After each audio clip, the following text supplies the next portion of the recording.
തിരിച്ചു വന്നപ്പോ എത്ര പകൽപരായി ഇസ്ലാമിലേക്ക് കടന്നു വന്നത്.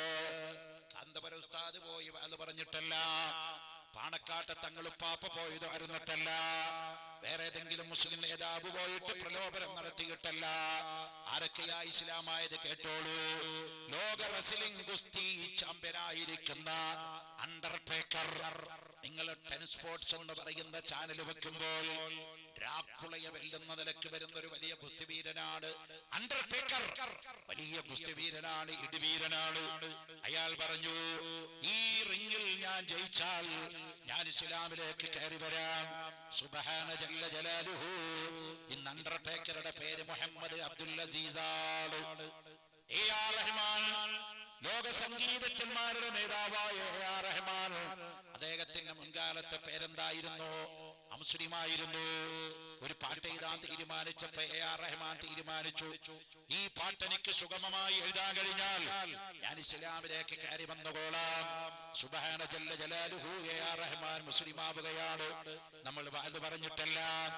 തമിഴ്നാട്ടിലെ സിനിമയിലെ സെക്സ് ബോംബായി അഭിനയിച്ചിരുന്ന ഒരു പെണ്ണുണ്ടായിരുന്നു. ഒരിക്കൽ പോലും തുണിയെടുത്ത് അഭിനയിക്കാൻ വേണ്ടി മനസ്സില്ലാത്ത പെണ്ണായിരുന്നു അവള്. പേര് പറഞ്ഞാൽ നിങ്ങൾ ഞെട്ടിപ്പോകും. പേരെന്തായിരുന്നു? മോണിക്ക എന്നാണ്. സിനിമയിലുള്ള കാലത്ത് അവളുടെ പേര് മോണിക്ക എന്നാണ്. തമിഴ് സിനിമയിലെ സെക്സ് ബോംബായി അറിയപ്പെട്ടവളാണ്. സിൽക്ക് സ്മിതയെ വെല്ലുവിളിച്ചവളാണ് സെക്സിന്റെ പേരില്. ഒരു ദിവസം അവള് പറഞ്ഞു പോയി, എനിക്ക് സമാധാനത്തോടെ ഉറങ്ങണം, അതിന് ഞാൻ ഇസ്ലാം മതത്തിലേക്ക് കടന്നു വരികയാണ്. ഇന്ന് മോണിക്കയുടെ പേര് മാറ്റി റഹീമ എന്ന പേര് സ്വീകരിച്ചുകൊണ്ട് പർദ്ദ ധരിച്ചിട്ടാ നടക്കുന്നത് മക്കളെ. പർദ്ദയുടെ കാര്യത്തിലാണല്ലോ ഇപ്പൊ വലിയ സംശയം. എന്റെ സ്നേഹിതനാ ഫസൽ ഗഫൂർ, MBSന്റെ പ്രസിഡന്റ്. അയാളോട് എനിക്ക് വലിയ ബഹുമാനം വിനയൊക്കെ ഉണ്ട്. പക്ഷെ ദീനിന്റെ കാര്യം പറയുമ്പോ തിരുത്താതിരിക്കാൻ നിർവാഹമില്ല, എതിർക്കാനല്ല. ശ്രീനാരായണ ഗുരു പറഞ്ഞില്ലേ, ശ്രീനാരായണ ഗുരു ആലുവ മണപ്പുറത്ത് വിളിച്ചു ചേർത്ത സമ്മേളനത്തിൽ ബോർഡ് വെച്ചത് എന്താ? ബോർഡ് വെച്ചത് വാദിക്കാനല്ല ജയിക്കാനല്ല, വാദിക്കാനല്ല ജയിക്കാനല്ല, അറിയാനാണ്. അത് നാരായണ ഗുരു പറയുന്നതിന് മുമ്പ് പറഞ്ഞതാണ്. ഹബീബ് മുഹമ്മദ് റസൂലുള്ളാഹി സ്വല്ലല്ലാഹു അലൈഹി വസല്ലം തങ്ങൾ പറഞ്ഞു, ശത്രുവിനോട് മര്യാദ കാണിക്കുക, വിനയം കാണിക്കുക, വിവരമില്ലാത്തവരോട് തർക്കിക്കാൻ പോകരുത്. വിവരമില്ലാത്ത മന്ദബുദ്ധികൾ വല്ലതും തർക്കമായിട്ട് വന്നാൽ കാലു സലാമ, അസ്സലാമു അലൈക്കും, പിന്നെ കാണാട്ടോ എന്ന് പറഞ്ഞു പോകലാ നല്ലത്. അല്ലെങ്കിൽ മുള്ളു പോയി വാഴയുടെ മുകളിൽ വീണാലും വാഴ പോയി മുള്ളിന്റെ മുകളിൽ വീണാലും കേട് വായക്കാം മോനെ. പക്ഷേ മനസ്സിലാക്കി കൊടുക്കേണ്ടത് മനസ്സിലാക്കണ്ടേ. ഞാൻ കാന്തപുര ഉസ്താദിന്റെ ഒരു ദീർഘവീക്ഷണം പറയാം. പെൺകുട്ടികളുടെ വിവാഹപ്രായത്തിനെ പറ്റി പണ്ട് കാന്തപുര ഉസ്താദിനോട് ചോദിച്ചു, കാന്തപുര ഉസ്താദെ, പെൺകുട്ടികളുടെ വിവാഹത്തിന് ഇസ്ലാമിൽ പ്രായത്രേ? ഇന്ത്യയില് സുപ്രീം കോടതി വെച്ചിരിക്കുന്ന പ്രായം ഇപ്പൊ ആണായാലും പെണ്ണായാലും 18 വയസ്സ് തികഞ്ഞാലേ കല്യാണം കഴിക്കാൻ പറ്റും. ഇപ്പോഴത്തെ നിയമത. പക്ഷെ ഒരു 5 കൊല്ലം മുമ്പ് അങ്ങനെ ആയിരുന്നില്ല, 21 വയസ്സായിരുന്നു. ഇപ്പൊ സുപ്രീം കോടതി പഠിച്ചു. കാരണം കാലഘട്ടമൊക്കെ മാറി. അതുകൊണ്ട് പണ്ടത്തെ 21ന്റെ മെച്ചൂരിറ്റി ഇപ്പോഴത്തെ 18-നുണ്ട്. അറിയണമെങ്കിൽ ഇപ്പൊ കാണോ, നിങ്ങൾക്ക് കാണോ മെച്ചൂരിറ്റി കാണണമെങ്കിൽ നിങ്ങളുടെ കയ്യിലിരിക്കണ ആ മറ്റേ മൊബൈലില്ല, എന്താ മോനെ, 1,65,000 രൂപയുടെ മൊബൈലിന്റെ പേരെന്താ? മറന്നുപോയാലോ. നമ്മൾക്ക് അതൊക്കെ മെമ്മറിയിൽ നിൽക്കാൻ വലിയ അടങ്ങറ. അത് ഇവരോട് ചോദിച്ചാൽ പെട്ടെന്ന് മോനെ 1,65 മൊബൈലിന്റെ പേരെന്താ? വലിയ സാധനം ഉണ്ടല്ലോ, ക്ലാരിറ്റി കിട്ടണേ. അതെടുത്തിട്ട് ഇവന്റെ കൈ കൊടുത്തിട്ട് പറയാം. അത് ഈ 7 വയസ്സുള്ള കുട്ടിയെടുത്ത് കൊടുത്തിട്ട് പറയാം, മോനെ ഇതൊന്ന് തൽക്കാലം ഒന്ന് ഓണാക്കി ഓഫാക്കാൻ പറ്റില്ല, ഇതൊന്ന് റിപ്പയർ ചെയ്ത് തന്ന അങ്ങനൊന്നും കൊണ്ടുണ്ടോ എന്റെ അടുത്ത് കൊടുത്താൽ മതി. 5 മിനിറ്റ് കൊണ്ട് മൂപ്പര് അത് അയച്ച് ഫിറ്റ് ചെയ്ത് കുറച്ചെണ്ണം അതിൽ അധികം എന്ന് പറഞ്ഞ് 2 കൂടുതലും തരും. അത്ര അപ്ഡേറ്റാ നമ്മുടെ മക്കളിപ്പോ. അതാ സുപ്രീം കോടതി പറഞ്ഞത്. പണ്ടത്തെ 21 വയസ്സിന്റെ മെച്ചൂരിറ്റി ഇന്നത്തെ 18കാരനുണ്ട്. അതുകൊണ്ട് വിവാഹപ്രായം ചുരുക്കി 18 ആക്കി. കാന്തപുര ഉസ്താദിനോട് ചോദിച്ചു 4 കൊല്ലം മുമ്പ്. കാന്തപുര ഉസ്താദിനോട് ചോദിച്ചു 4 കൊല്ലം മുമ്പേ വിവാഹത്തിന്റെ പ്രായം എത്രയാ? 16 ആക്കണോ, 18 ആക്കണോ, 19 ആക്കണോ? കാന്തപുര ഉസ്താദ് പറഞ്ഞു, വിവാഹത്തിന്റെ പ്രായമില്ല, ഏത് പ്രായത്തിലും വിവാഹം കഴിക്കാം. വിവാഹത്തിന്റെ മാനദണ്ഡം പക്വതയാണ് വേണ്ടത്. ഈ ഫസൽ ഗഫൂറിന്റെ പാർട്ടി, പേര് ഞാൻ പറയുന്നില്ല, ശംസുൽ ഉലമ ഇ കെ ഉസ്താദ്, അതാണ് അദ്ദേഹത്തിന്റെ വാപ്പയോട് പറഞ്ഞത്, നിങ്ങൾ മതം പറയാൻ നടക്കണ്ട, മൂത്രത്തിലും മലത്തിലും കൃമിയുണ്ടോ എന്ന് നോക്കിയാൽ മതി എന്ന് അദ്ദേഹത്തിന്റെ ഭാഷയിൽ പറഞ്ഞത്. അത് വെറുതെ പറഞ്ഞല്ല, അതിന് അപ്പുറത്തും കൂടി ഉണ്ട്. അത് നിങ്ങൾ കേട്ടിട്ടുണ്ടാവില്ല. എന്താ കാരണം എന്നറിയോ? അന്ന് ആ പാർട്ടി ഒരു കാര്യം പറഞ്ഞു. എന്താ പറഞ്ഞതെന്നറിയോ? റസൂലുള്ള ആയിഷ ബീബിനെ 7ാമത്തെ വയസ്സിൽ കെട്ടിയത് ശരിയല്ല, കാല ഡാഷ് ഡാഷ് ഡാഷ് മറ്റോ. ഈ ഫസൽ ഗഫൂറിന്റെ വാപ്പയാ അത് പറഞ്ഞത്. റസൂലുള്ള ആയിഷ ബീബിനെ 7 വയസ്സിൽ കെട്ടിയത് ശരിയല്ല. 7 വയസ്സിലൊക്കെ പെണ്ണിട്ട കേൾക്കുമ്പോ നിങ്ങൾക്കും തോന്നും, ഞമ്മക്കും തോന്നും, ശരിയല്ലേ? 7 വയസ്സുള്ള കുട്ടിനൊക്കെ കെട്ടുക. ബാക്കി കൂടി വായിക്ക്. ആയിഷാനെ 7 വയസ്സിൽ റസൂലുള്ള കല്യാണം കഴിച്ചിട്ട് 9ാമത്തെ വയസ്സിലെ ഭാര്യാബലത്തിലേക്ക് കൊണ്ടുവന്നുള്ളൂ. കല്യാണം കഴിഞ്ഞ ആയിഷ ബീബിനെ റസൂലുള്ള കാണാൻ ചെല്ലുമ്പോഴേ ആയിഷ ബീബി എന്തായിരുന്നറിയോ?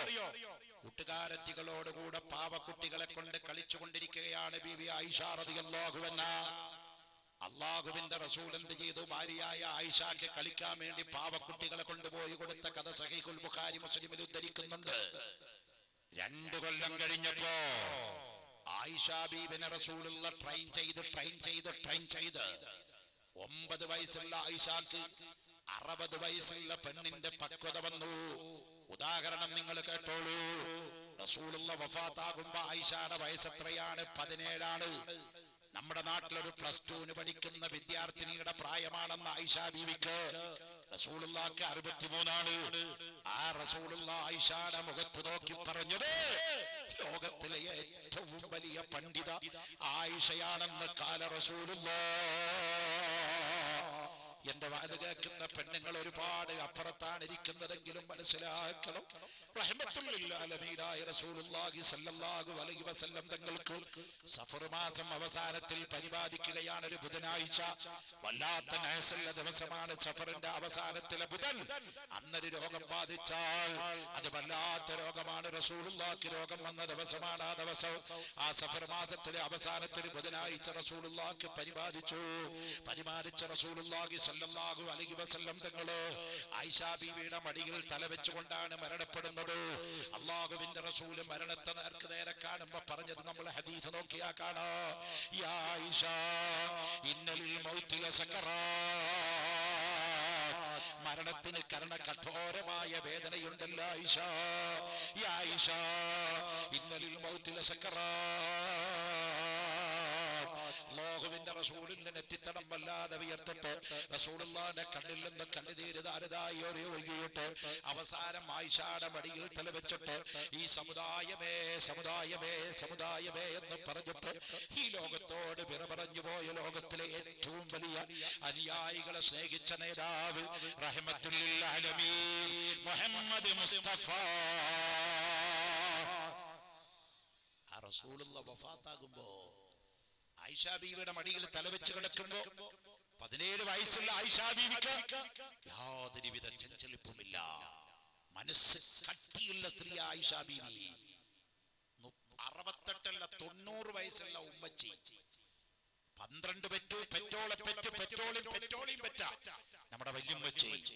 അവളുടെ ഭർത്താവ് വല്യപ്പ മരിക്കാൻ പോകുമ്പോ അവള് ബോധം കെട്ടി വീഴില്ലേ? പ്രിയപ്പെട്ടവരെ, നമ്മളൊക്കെ എത്ര പക്വത ഉണ്ടായിട്ട് നമ്മുടെ മക്കൾക്ക് എന്തെങ്കിലും സംഭവിച്ചു നോക്കണം. നമ്മുടെയൊക്കെ പക്വതയും ക്ഷമയൊക്കെ അറിയണമെങ്കിൽ നമ്മുടെ ഭാര്യയ്ക്ക് എന്തെങ്കിലും സംഭവിച്ചു നോക്കണം. നമ്മുടെ പക്വതയും പാകതയും ക്ഷമയ്ക്ക് അറിയുന്നത്. അല്ലാഹുവിന്റെ റസൂലിനെ മടിയിൽ കിടത്തിക്കൊണ്ട് റസൂലുള്ളാഹിന്റെ കണ്ണടച്ചു കൊടുത്തു, കാല് വിരിച്ചു കൊടുത്തു, കൈ വരിച്ചു കൊടുത്തു. അവസാനം റസൂലുള്ള മരിക്കാൻ കിടക്കുന്ന സമയത്ത് വായയുടെ ഉള്ളിൽ നിന്നിങ്ങനെ ശബ്ദം പുറത്തു വരുന്നില്ല, ചുണ്ടരങ്ങനുണ്ട്. എന്താണ് നബി തങ്ങൾ പറയുന്നതെന്നറിയാൻ വേണ്ടി ആയിഷ ബീബി പറയാണ്, ഞാൻ എന്റെ ചെവി കൊണ്ടുപോയിട്ട് റസൂലുള്ളാഹിന്റെ ചുണ്ടിന്റെ മുകളിൽ വെച്ചപ്പോഴാണ് കേട്ടത്, യാ ഉമ്മത്തി ഉമ്മത്തി എന്ന വിചാരത്തിനാൽ യൗമുൽ വഫാത്തതിലെ വിങ്ങിക്കരഞ്ഞവരാ. ആ മെഡിക്കൽ സ്റ്റേജിൽ പോലും അല്ലാഹുവിന്റെ റസൂലിന്റെ മുമ്പിൽ വെച്ച് അടിപതറാതെ ഉറച്ചു നിന്ന ആയിഷ ബീവി 17 വയസ്സാകുമ്പോ 60 വയസ്സുള്ള പെണ്ണിന്റെ പക്വത വന്നു. റസൂലുള്ള 7 വയസ്സിൽ ആയിഷാനെ കെട്ടിയിട്ട് 2 കൊല്ലം ആയിഷാക്ക് സമയം കൊടുത്തിട്ട് 9ാമത്തെ വയസ്സിൽ റസൂലുള്ളാഹിന്റെ ഭാര്യാപദത്തിലേക്ക് കൊണ്ടുവന്നിട്ട് ദാമ്പത്യ ജീവിതത്തിലേക്ക് കടന്നു വരുമ്പോ ആയിഷ 9 വയസ്സുള്ള പെണ്ണാണെങ്കിലോ ഒരു 35 വയസ്സുള്ള പെണ്ണിന്റെ പക്വതയും പാകതയും ആയിഷാക്കുണ്ടായിരുന്നു മക്കളെ. അതുകൊണ്ടാണ് ഇസ്ലാമതം വിവാഹത്തിന് പ്രായം വെച്ചില്ല. ഇസ്ലാമതം പറഞ്ഞു പക്വത ഒരാൾ കൈവരിക്കുന്ന സമയത്ത് അവൻ വിവാഹം കഴിക്കട്ടെ. പ്രായമല്ല മാനദണ്ഡം. ഇപ്പൊ നമ്മുടെ നാട്ടിലുണ്ട് 50 വയസ്സുള്ള ചില ആൾക്കാർ കല്യാണം കഴിക്കുന്നവരുണ്ട്. അവരാരും ഈ കുട്ടികളെ ഞാൻ മോശമാക്കി പറയല്ലോ. ചില ബോധമില്ലാത്ത വിവരം ബ്രെയിനിന് കംപ്ലൈന്റ് ഉള്ള ആൾക്കാർ 50 വയസ്സില്ലേ കല്യാണം കഴിക്കണുണ്ടോ, കഴിച്ചു കൊടുക്കണുണ്ടോ? 50 വയസ്സായിട്ട് എന്തേ കെട്ടിക്കാത്തെന്ന് ചോദിക്കാൻ ആരിലുണ്ടോ? അപ്പൊ വയസ്സല്ല വിവാഹത്തിന്റെ മാനദണ്ഡം. കാന്തപുരം ഉസ്താദ് പറഞ്ഞു അന്ന് 21 വയസ്സായിരുന്നു സുപ്രീം കോടതി വെച്ചതാ. കാലഘട്ടത്തിന്റെ വാക്കായി മാറി. സുബ്ഹാനല്ലാഹ്. സുപ്രീം കോടതി പുതിയ വിധി കൊണ്ടുവന്നിട്ട് പറഞ്ഞു 21 ചുരുക്കി ഞങ്ങൾ 18 ആക്കി. വേറൊന്നും കൂടി കേട്ടോളൂ. ഈ ഡിസംബർ 6 കഴിഞ്ഞു പോയല്ലോ. 992 ബാബരി മസ്ജിദ് പൊളിച്ചു. ലോക മുസ്ലിങ്ങളെ മാത്രമല്ല ലോകത്തിലെ നല്ലവരായ ഹിന്ദുക്കളെയും മുസ്ലിങ്ങളെയും ക്രിസ്ത്യാനികളെയും നല്ല മനുഷ്യരൊക്കെ വേദനിപ്പിച്ച ദിവസം ഡിസംബർ 6. എല്ലാവരും അതിനെ എതിർത്തു. കുറെ വിവരദോഷികളും ഏതാനും ചില വർഗീയവാദികൾ ഒഴിച്ചു ബാക്കിയുള്ളവരൊക്കെ അതിനെ എതിർക്കുകയാണ് ചെയ്തത്. വേദനാജനകമായ സംഭവത്തിന്റെ സ്മരണ ഈ ഡിസംബർ 6 ഒന്നുകൂടി നമ്മളിലൂടെ കടന്നുപോയി.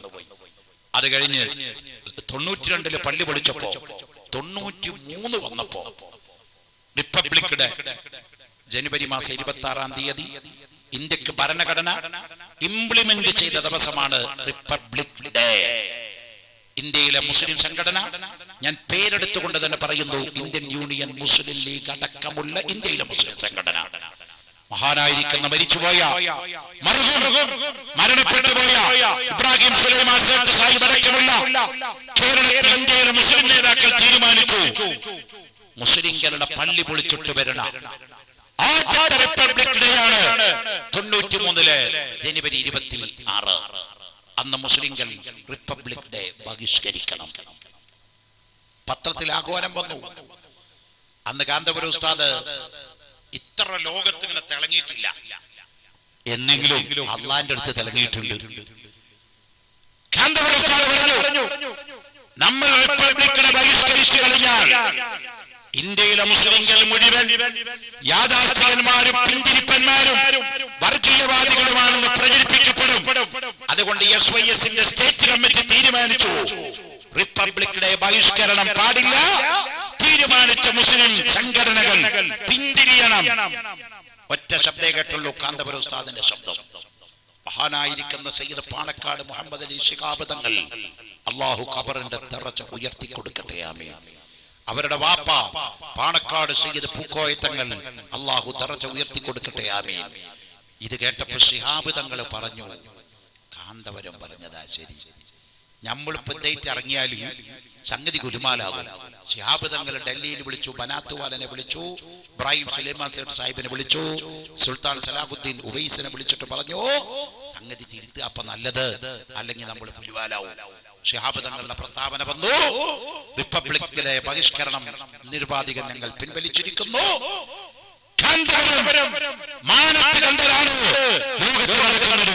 പ്രിയപ്പെട്ടവരെ, അതാണ് കാന്തപുരം ഉസ്താദ്. അല്ലാഹു ആഫിയത്തുള്ള ദീർഘായുസ്സും ബുദ്ധിയും ശക്തിയും ഹിമ്മത്തോടെ ഇസ്സത്തോടെ നിലനിർത്തട്ടെ, ആമീൻ.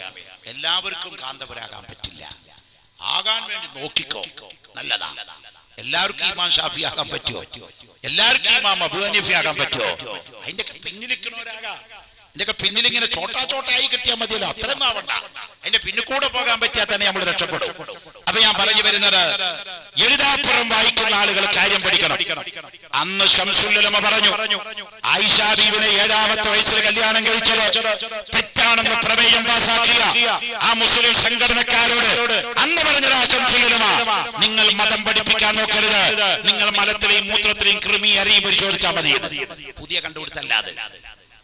അതിപ്പോ അവസരം വന്നപ്പോ ആരോ എടുത്തിട്ട് ഫേസ്ബുക്കിൽ ഇട്ടതാ.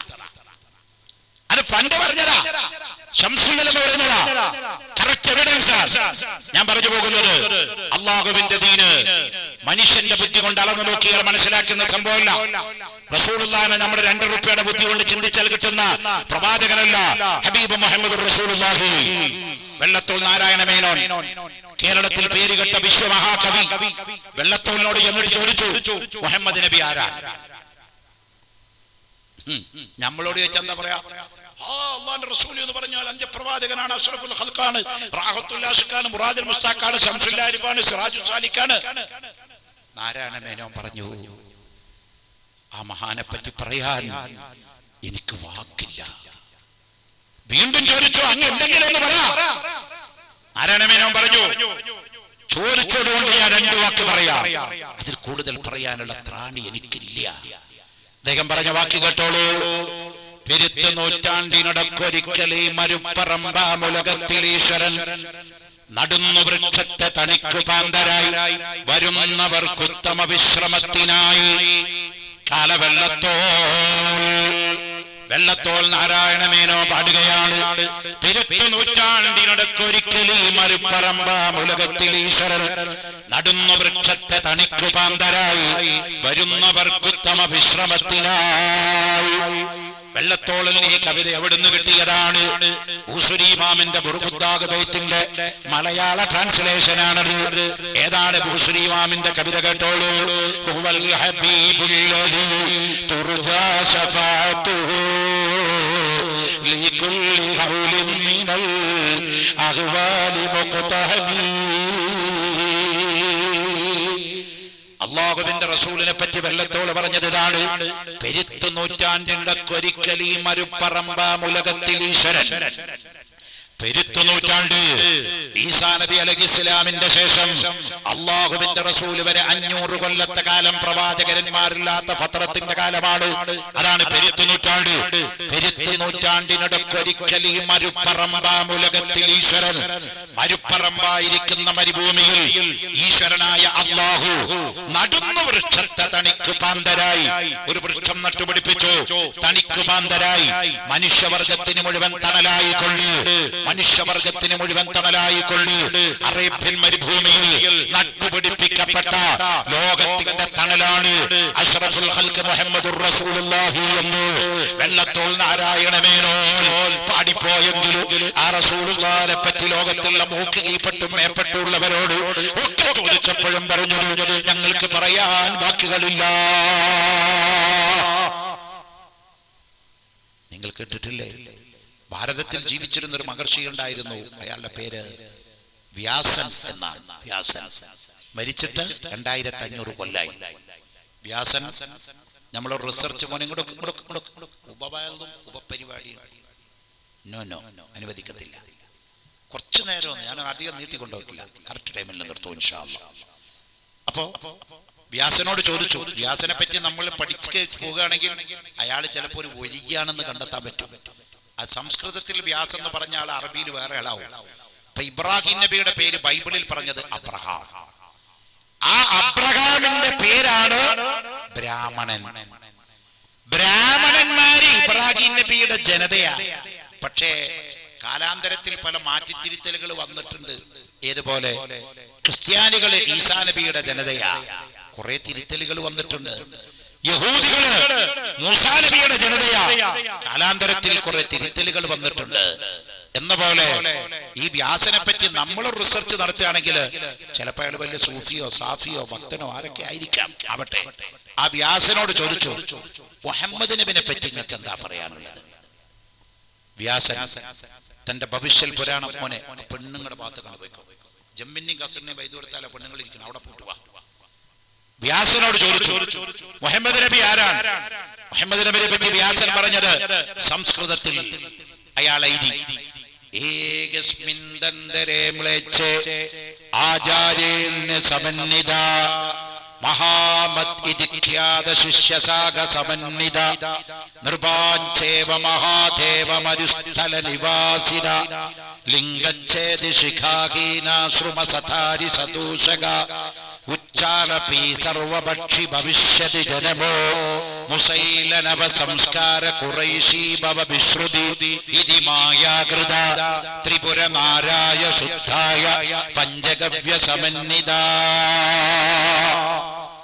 ലഫ്ളും ബിലഫ്ള് അർത്ഥം വെക്കാൻ അറിയാഞ്ഞിട്ടുള്ള സമയത്തിന്റെ കുറവ് കൊണ്ട് ഞാൻ മൊത്തത്തിൽ പറയാണ്. ഏകസ്മിന്നന്തരീം വിളിച്ച ആചാര്യേന സമന്വിത. ലോകം അന്ധകാരത്തിലേക്ക് നീങ്ങുന്ന സമയത്തൊരു പ്രവാചകൻ ഇവിടെ വരാനുണ്ട്. മഹാമതി ഇരിക്കാത ശിഷ്യസാഗ സമന്വിത. അയാളുടെ പേര് മഹാമദ് എന്നാകും, അധികം ശിഷ്യന്മാരുണ്ടാകൂ. അറബിയിലേക്ക് വരുമ്പോ മഹാമദിന്റെ പേര് മുഹമ്മദ് മുസ്തഫ. എന്നിട്ട് പറഞ്ഞു ആ മഹാമദിന്റെ അടയാളം എന്താണ്? ലിംഗച്ഛേദി ശിഖാഹീന. ചെറുപ്പത്തിൽ തന്നെ അദ്ദേഹത്തിന്റെ ലിംഗം ഛേദിക്കപ്പെട്ടിരിക്കും, ജനനേന്ദ്രിയത്തിന്റെ തലപ്പ് മുറിക്കപ്പെട്ടിരിക്കും, സുന്നത്ത് കഴിച്ചിരിക്കും.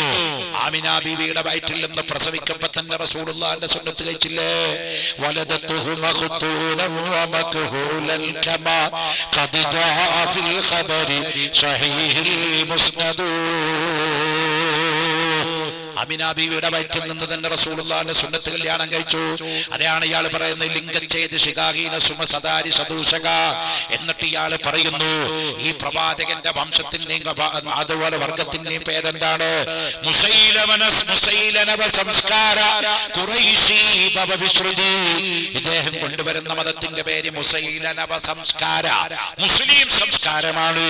ഖുറൈശി ഭവ വിശ്രുതി, വിശുദ്ധമായ ഖുറൈശി ഗോത്രത്തിലാണ് ഇയാൾ ജനിക്കുക എന്ന് പറഞ്ഞിട്ട് ഇയാൾ പറഞ്ഞു ഈ പ്രവാചകനെ ഞാൻ ജീവിതത്തിൽ എപ്പോഴെങ്കിലും കണ്ടാൽ ത്രിപുരനാരായ ശുദ്ധായ പഞ്ചഗവ്യ സമന്വിത. അദ്ദേഹത്തിന്റെ രണ്ട് കാലും പിടിച്ചുകൊണ്ട് ഉമ്മ വെച്ചുകൊണ്ട് മുത്തി മണക്കുമായിരുന്നു. ആരാ പറഞ്ഞത്? വ്യാസനാ മക്കളെ. അള്ളാഹുവിന്റെ റസൂലിന്റെ കാല് പിടിച്ച് മുത്തി മണക്കുമെന്ന് പറഞ്ഞത് ഹൈന്ദവ മഹർഷിയായ വ്യാസനാ പറഞ്ഞത്.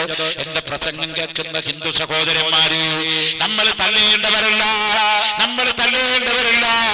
നമ്മൾ പരസ്പരം പശുവിന്റെയും കാളയുടെയും പേര് പറഞ്ഞുകൊണ്ട് തല്ലിക്കൊള്ളേണ്ടവരല്ല.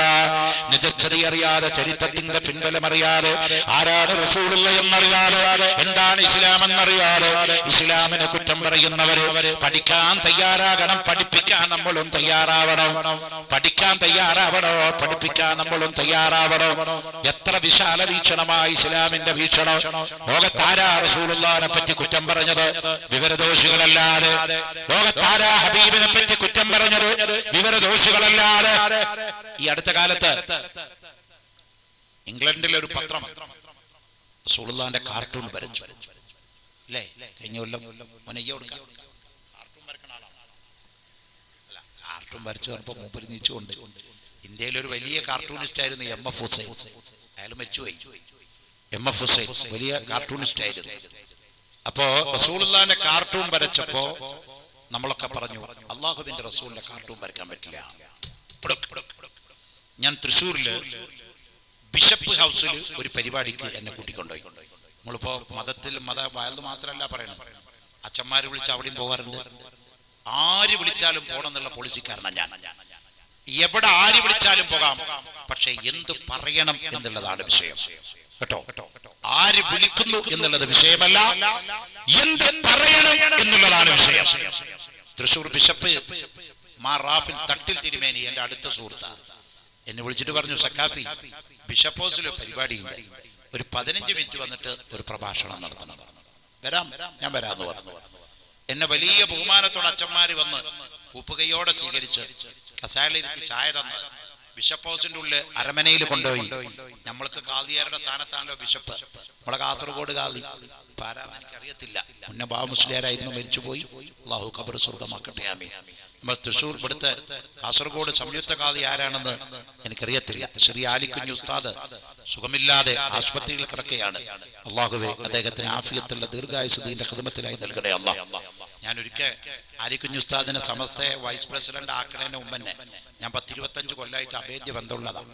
ഞാൻ മഹാന്റെ വീട്ടിൽ ചെല്ലുമ്പോ അവിടുന്ന് കിടക്കുന്ന കട്ടിലിന്റെ മുകളിൽ നിന്ന് ഇറങ്ങി അകത്ത് പോയിട്ട് ഇന്ന കട്ടിലിന്റെ മുകളിൽ കിടത്തു. ഉസ്താദ് കിടക്കുന്ന കട്ടിലിന്റെ മുകളിൽ കിടന്നാൽ നമുക്ക് ഓർക്ക് വരും. പക്ഷെ 2 വട്ടം വന്ന് നോക്കും, അവിടെ തന്നെ കിടന്നോട്ടെ കുട്ടിയെ, അനങ്ങരുത്. അതാണ് ആലിക്കുഞ്ഞ് ഉസ്താദിന്റെ വിനയം. അന്ന് ഒരു ദിവസം ഞാൻ ആലിക്കുഞ്ഞ് ഉസ്താദിനോട് പറഞ്ഞു, നിങ്ങളെ കാണുമ്പോ നമ്മുടെ ശംസുല്ലയുടെ മോഡലുണ്ടല്ലോ എന്ന് പറഞ്ഞു. നിങ്ങൾ ശംസുൽ സ്ഥാനത്ത് വരേണ്ട ആളാണ്. പറഞ്ഞു മോനെ അവിടേക്കൊന്നും എത്താനുള്ള കഴിവൊന്നും എനിക്കില്ല, ഈ അങ്ങനെയൊന്നും പറയല്ലേ എന്ന് പറഞ്ഞു. പിന്നീട് ആലിക്കുഞ്ഞ് ഉസ്താദിനെ ഞാൻ കാണുന്നത് താജുശ്ശരിയ എന്ന സുപ്രസിദ്ധ പേരില് സമസ്തയുടെ മുശാവറയുടെ വൈസ് പ്രസിഡന്റ് ആയിട്ടാണ്. അള്ളാഹു വലിയ പണ്ഡിതനാണ്, ഹിമ്മത്തുള്ള ദീർഘായുസ്, നാഫിയായ ഇൽമ കൊണ്ട് ലോകം പ്രഭവിതരാനുള്ള തൗഫീഖ് അള്ളാഹു നമുക്ക് നൽകും, അദ്ദേഹത്തിന് നൽകട്ടെ. സാധുവായ നമുക്കൊക്കെ അവരുടെ പിറകിൽ നിന്നുകൊണ്ട് ദീനിനെ ഖിദ്മത്ത് ചെയ്യാനുള്ള തൗഫീഖ് നൽകുമാറാവട്ടെ. അപ്പൊ റസൂലുള്ളാഹിന്റെ കാർട്ടൂൺ വരച്ചപ്പോ ബിഷപ്പ് ഹൗസിൽ പരിപാടിക്ക് ഞാൻ ചെന്നപ്പോ ബിഷപ്പ് എന്നെ സ്വീകരിച്ചു കൊണ്ടേയിരുന്നു. പ്രസംഗനെ തുടർന്നപ്പോ ഒരാൾ എന്നോട് വന്നിട്ട് ചോദിച്ചു, തൊട്ടടുത്തൊരു അച്ഛനിക്കുന്നുണ്ട്, സക്കാഫി ഒരു സംശയം ചോദിച്ചാൽ കുഴപ്പമുണ്ടോ? ചോദിക്കാതിരിക്കുന്നതാ സാറേ കുഴപ്പം. നമ്മൾ തമ്മിൽ ഇന്ററാക്ട് ചെയ്യാൻ എപ്പോഴും ചോദിച്ചു കൊണ്ടേയിരിക്കണം. ഞാനിപ്പോ അടുത്ത ദിവസം തിരുവനന്തപുരത്ത് ഞാനെന്നുണ്ട് നിയമസഭ കാണാൻ പോയതാണ്. അന്ന് കോടതി ഇല്ലാത്ത ദിവസം KM മാണി രാജിവെക്കണം എന്ന് പറഞ്ഞ് പ്രതിപക്ഷ യുദ്ധം അവിടെ നടത്തുന്നുണ്ട്. രാജിവെക്കില്ല എന്ന് പറഞ്ഞിട്ടില്ല, അതിൻ്റെ ഉള്ളിൽ വേറെ കൊടുക്കുന്നുണ്ട്. ഇത് രണ്ടും ഞാൻ കാണുന്നുണ്ട്. അതിന്റെ ഇടയിൽ കൊണ്ടിരിക്കുന്ന സമയത്ത് നമ്മുടെ പ്രതിപക്ഷ നേതാവ് അച്യുതാനന്ദൻ ഒറ്റ വാക്കാ നീച്ചു നിട്ട് മാണിയുടെ മുഖത്ത് നോക്കിയിട്ട് താൻ അന്തിക്രിസ്തു ആണ് പറഞ്ഞു. യേശു ക്രിസ്തു എന്ന് കേട്ടിട്ടുണ്ട്, പടച്ചോനെ അന്തിക്രിസ്തു ഇങ്ങനെയോ സാധനം. അന്നാണ് ഞാൻ ആദ്യമായിട്ട് അന്തിക്രിസ്തു കേൾക്കുന്നത്. എനിക്ക് സംശയം തീർന്നില്ല. അച്യുതാനന്ദനോട് ചോദിക്കാൻ പറ്റുമോ, വിളിച്ചിട്ട് ആരാ അന്തിക്രിസ്തു? അയാളെ പറയും അങ്ങ് പോയിക്കോന്ന് പറയും. അതുകൊണ്ട് അത് ചോദിക്കാൻ പറ്റൂല. ഞാൻ ബിഷപ്പിനെ വിളിച്ചോണ്ട് ചോദിച്ചു, സാർ ഞാൻ ഇന്നലെ നിയമസഭയിൽ കേട്ട ഒരു പരാമർശമാണ് അന്തിക്രിസ്തു. യേശു ക്രിസ്തു എന്ന് കേട്ടിട്ടുണ്ട്, നിങ്ങളുടെ കൂട്ടത്തിൽ രണ്ടാമതൊരു ക്രിസ്തു ഉണ്ടോ? എനിക്കറിയാൻ വേണ്ടിയിട്ടാ, ഞാൻ മതപ്രഭാഷണം നടത്തുന്ന ആളാന്ന് അറിയാലോ. അയാൾ എന്നോട് ബിഷപ്പ് പറഞ്ഞു, സക്കാഫി അന്തിക്രിസ്തു ഇല്ല, ആന്റി ക്രൈസസ്, അതാണ് സത്യം. അത് അച്യുതാനന്ദൻ ഞങ്ങളുടെ അന്തിക്രിസ്തു ആക്കിയതാണ് അങ്ങനെ ശൈലിയിൽ. സത്യത്തിൽ അങ്ങനെ ഒരു സാധനമല്ല ആന്റി ക്രൈസസ്. യേശു ക്രിസ്തുവിനെ പോലെ ഡ്യൂപ്ലിക്കേറ്റ് കുറെ വരും. റസൂലുള്ളാഹിന്റെ ഡ്യൂപ്ലിക്കേറ്റ് ലോകത്ത് കുറെ വന്നിട്ടില്ലേ, അതുപോലത്തെ ഒരു സംഭവമാണത് എന്ന് പറഞ്ഞപ്പോഴാണ് എനിക്ക് ആ സംഭവം എന്നാണ് മനസ്സിലായത്. അപ്പൊ ഏത് കേട്ടാലും നമ്മളത് കേട്ടതിന്റെ കൺഫ്യൂഷൻ തീർക്കണം. ഇയാൾ എന്നോട് ചോദിച്ചു, നിങ്ങൾക്ക് വിരോധമില്ലല്ലോ ചോദിക്കണല്ലോ? ഒരു വിരോധമില്ല. അതെ, ഞങ്ങൾ ഈ യേശു ക്രിസ്തുവിന്റെ ഫോട്ടോ വെക്കുന്നുണ്ട്, ഉണ്ട്. ഹിന്ദുക്കൾ ശ്രീകൃഷ്ണന്റെ ഫോട്ടോ വെക്കുന്നുണ്ട്, ഉണ്ട്. നിങ്ങൾ മുസ്ലിങ്ങൾക്ക് മുഹമ്മദ് നബിയുടെ ഒരു ഫോട്ടോ വരയ്ക്കുമ്പോഴേക്കും നിങ്ങൾ എന്തിനെത്ര വൈറലാകണത്, ബേജാറുണ്ടാകണത്? മുഹമ്മദ് നബിയുടെ ഒരു ഫോട്ടോ വെച്ചത് കൊണ്ട് എന്താ ആകാശം ഇടിഞ്ഞു പൊളിഞ്ഞു വീഴോ? അതൊക്കെ ആവിഷ്കാര സ്വാതന്ത്ര്യമല്ലേ മൗലവി, സക്കാഫി? ഇവിടെ ക്രിസ്ത്യാനികളെ ഞങ്ങൾ യേശു ക്രിസ്തുവിന്റെ ഫോട്ടോ വെച്ചിരിക്കുന്നു, ശ്രീകൃഷ്ണന്റെ ഫോട്ടോയും പ്രതിമ അവിടെ ഹിന്ദുക്കൾ വെക്കുന്നു. നിങ്ങളുടെ ആളുകൾക്ക് മുഹമ്മദ് നബിയുടെ ഒരു ഫോട്ടോ ആരെങ്കിലും ഒരു കാർട്ടൂൺ വരയ്ക്കുമ്പോഴേക്കും നിങ്ങൾ ഇതിനാ ബേജാറാവണത്? അത് സ്വാതന്ത്ര്യമല്ലേ, വരയ്ക്കുന്നവർ വരച്ചോട്ടെ. ഞാൻ പറഞ്ഞു, പ്രിയപ്പെട്ട പിതാവേ, എല്ലാ ബഹുമാനത്തോടെയും പറയാം, യേശു ക്രിസ്തുവിന്റെ ഫോട്ടോ നിങ്ങൾക്ക് എവിടുന്നാ കിട്ടിയത്? 2015 യേശു ക്രിസ്തു ലോകത്തോട് വിട പറഞ്ഞിട്ട് ജനിച്ചിട്ട് 2015 കൊല്ലം മുമ്പ് ഈ ക്യാമറ ഉണ്ടോ? ഇല്ല. പിന്നെ എവിടുന്ന് കിട്ടി? ബൈബിൾ പറയുന്നു, യേശു ഒരു സമയത്ത് അത്താഴം കഴിച്ചിട്ട് പുറത്തിറങ്ങുമ്പോ തന്റെ കയ്യിലുള്ള തുവാല കൊണ്ട് മുഖം തുടച്ചു. ആ തുവാലയിൽ യേശുവിന്റെ മുഖത്തിന്റെ രൂപം പതിഞ്ഞു. ആ തുവാല ക്രിസ്ത്യൻ സഭകളുടെ കയ്യിലുണ്ടായിരുന്നു. ആ തുവാലയിൽ നിന്നാണ് യേശു ക്രിസ്തുവിന്റെ ഫോട്ടോ ലോകത്ത് ഇതാണ് യേശു ക്രിസ്തു എന്ന് പറഞ്ഞു കൊണ്ടുവരുന്നത്. അല്ലാതെ ബൈബിളിൽ യേശു ക്രിസ്തുവിന്റെ ഫോട്ടോ കാണില്ല. യോഹന്നാൻ, മത്തായി, മാർക്കോസ്, ലൂക്കോസ്. ഖുർആനിൽ 114 സൂറത്തുള്ള പോലെ ബൈബിളിൽ 4 അധ്യായമേ ഉള്ളൂ. യോഹന്നാൻ, മത്തായി, മാർക്കോസ്, ലൂക്കോസ്. ഈ 4 എണ്ണത്തിലും യേശു ക്രിസ്തുവിന്റെ ഫോട്ടോ ഇല്ല. കിട്ടിയത് എവിടുന്നാ? ഈ തുവാലയുടെ മുകളിൽ നിന്നാണ്. ആ തുവാലയുടെ മുകളിൽ നിന്ന് കിട്ടിയത് യേശു ക്രിസ്തുവിന്റെ ഫോട്ടോ എന്ന് പറഞ്ഞ് നിങ്ങൾ അവിടെ വെച്ചാൽ നിങ്ങളുടെ വിശ്വാസ പ്രകാരം തെറ്റില്ല. കാരണം ഒറിജിനൽ ഇവിടെ ഉണ്ട്, മറ്റൊരു ഡ്യൂപ്ലിക്കേറ്റാന്ന് പറയാം. ശ്രീകൃഷ്ണന്റെ ഫോട്ടോ പാരമ്പര്യമായി ഹിന്ദുക്കള് ശ്രീകൃഷ്ണന്റെ പ്രതിമ വെച്ചുകൊണ്ട് ഫോട്ടോ വെക്കുകയാണ്. അതും തെറ്റില്ല. പക്ഷേ ഞങ്ങൾ ഞങ്ങളുടെ മുഹമ്മദ് നബിനെ സംബന്ധിച്ച് വിശ്വസിക്കുന്നത് എന്താണെന്നോ, അൻത ശംസുൽ അൻത ബദ്റുൽ അൻത നൂറുൻ ഫൗക നൂരി അൻത ഇക്സീറുൻ വഗാലി അൻത മിസ്ബാഹുസ് സുദൂരി അശ്റഖൽ ബദ്റു അലൈനാ ഫഖ്തഫത് മിൻഹുൽ ബുദൂർ മിസ്ല ഹുസ്നിക മാ റഅയ്നാ ഖത്തു യാ വജ്ഹസ് സുറൂർ. ഫാദരെ, അഷ്റഫുൽ ഖൽഖ് നബി സല്ലല്ലാഹു അലൈഹി വസല്ലം തങ്ങളെ സംബന്ധിച്ച് ലോകത്തിലുള്ള മുസ്ലിമീങ്ങളുടെ വിശ്വാസം എന്താണ്? അല്ലാഹുവിന്റെ റസൂലിന്റെ ശരീരം സ്ഥൂല ശരീരമാണ്. റസൂലുള്ളാഹിന്റെ ശരീരത്തിന് നിഴലില്ലാത്തതാണ്. റസൂലുള്ളാഹിന്റെ ശരീരം പ്രതിബിംബത്തിൽ കാണാത്തതാണ്. നബി തങ്ങൾ സൂര്യന്റെ നേരെ നിന്ന് റസൂലുള്ളാഹിന്റെ നിഴലപ്പുറത്ത് കാണില്ല. റസൂലുള്ളാഹിന്റെ മൂത്രത്തിനെ പറ്റി അനസ് തങ്ങൾ പറഞ്ഞതെന്താണ്? റസൂലുള്ളാഹിന്റെ കാഷ്ടത്തിനെ പറ്റി അനസ് തങ്ങൾ പറഞ്ഞതെന്താണ്?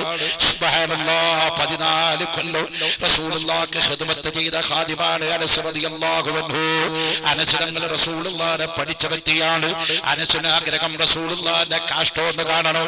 അനസിന് ആഗ്രഹം റസൂലുള്ളാഹിന്റെ മൂത്രം ഒന്ന് കാണണം. ഒരു സമയം കിട്ടുകയാണ്. മക്കയിൽ നിന്ന് മദീനയിലേക്ക് അല്ലാഹുവിന്റെ റസൂൽ യാത്ര പുറപ്പെട്ടു വരികയാണ്. ആ സമയത്ത് വിജനമായ മരുഭൂമിയിലെത്തിയപ്പോൾ അല്ലാഹുവിന്റെ റസൂലിന് മലമൂത്ര വിസർജനത്തിന് ആവശ്യം വരികയാണ്. അനസ് തങ്ങളുടെ കയ്യിലാണ് മനോഹരത്തിനുള്ള വെള്ളം ഇരിക്കുന്നത്.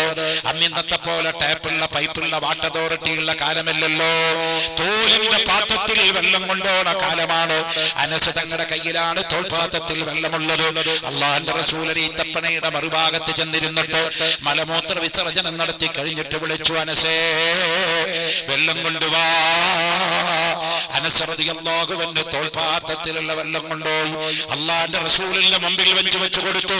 ആ വെള്ളം എടുത്ത് റസൂലുള്ള മനോഹരം ചെയ്ത് ശുദ്ധീകരണം നടത്തി തിരിച്ചു വരുമ്പോ അനസ് തങ്ങൾക്കൊരാഗ്രഹം, അല്ലാഹുവിന്റെ റസൂലിന്റെ കാഷ്ടമെന്ന് കാണണം, അല്ലാഹുവിന്റെ റസൂലിന്റെ മൂത്രമെന്ന് കാണണം. സുബ്ഹാന ജല്ല ജലാലുഹു. അനസ് റളിയല്ലാഹു അൻഹു ഈത്തപ്പനയുടെ മറുഭാഗത്തേക്ക് കടന്നു ചെല്ലുകയാണ്. ഈത്തപ്പനയുടെ പിന്നിൽ നിന്ന് നോക്കുമ്പോ കാണുന്നത് എന്താണ്? അല്ലാഹുവിന്റെ റസൂല് മൂത്രമൊഴിച്ചെടുത്ത് കാഷ്ടിച്ചെടുത്ത് അവശിഷ്ടം പോലും കാണത്തക്ക നിലക്ക് ആ ഭൂമി 2 ഘട്ടമായി പിളർന്നിട്ട് റസൂലുള്ളാഹിന്റെ മൂത്രവും കാഷ്ടവുമൊക്കെ ആ ഭൂമി അതാ വലിച്ചെടുത്തിരിക്കുകയാണ്. അനസിനെ കാണാൻ പറ്റിയില്ല. അല്ലാഹുവിന്റെ റസൂലിന്റെ മൂത്രം കണ്ടവർ ലോകത്തില്ല. അല്ലാഹുവിന്റെ റസൂലിന്റെ കാഷ്ടം കണ്ടവർ ലോകത്തില്ല. എന്തിനധികം ആയിഷ റളിയല്ലാഹു അൻഹ പറഞ്ഞതാണ്, അല്ലാഹുവിന്റെ റസൂലിന്റെ ഔറത്ത് ജീവിതത്തിൽ ഒരിക്കലും ഞാൻ കണ്ടിട്ടില്ല. റസൂലുള്ളാഹിന്റെ ഔറത്തും കണ്ടിട്ടില്ല. അത്ര വലിയ നാണം കുണുങ്ങിയാണ് അഷ്റഫുൽ ഖൽഖ് നബി മുഹമ്മദ് മുസ്തഫ. നാണമാണ് റസൂലുള്ളാഹിക്ക്. ഇവിടെ ഇപ്പൊ എന്താ പറയണത്? ആണും പെണ്ണും ഒറ്റ ബെഞ്ചിലിരുന്ന് പഠിച്ചാല് നല്ലോണം എല്ലാവർക്കും A+ കിട്ടും. ഞാൻ പറഞ്ഞതിന്റെ അർത്ഥം ഒന്നുകൂടി ചിന്തിച്ചാൽ ഉത്തരം കിട്ടും. എല്ലാവർക്കും A+ കിട്ടും. A meaning adults only. കേട്ടോ മോനെ?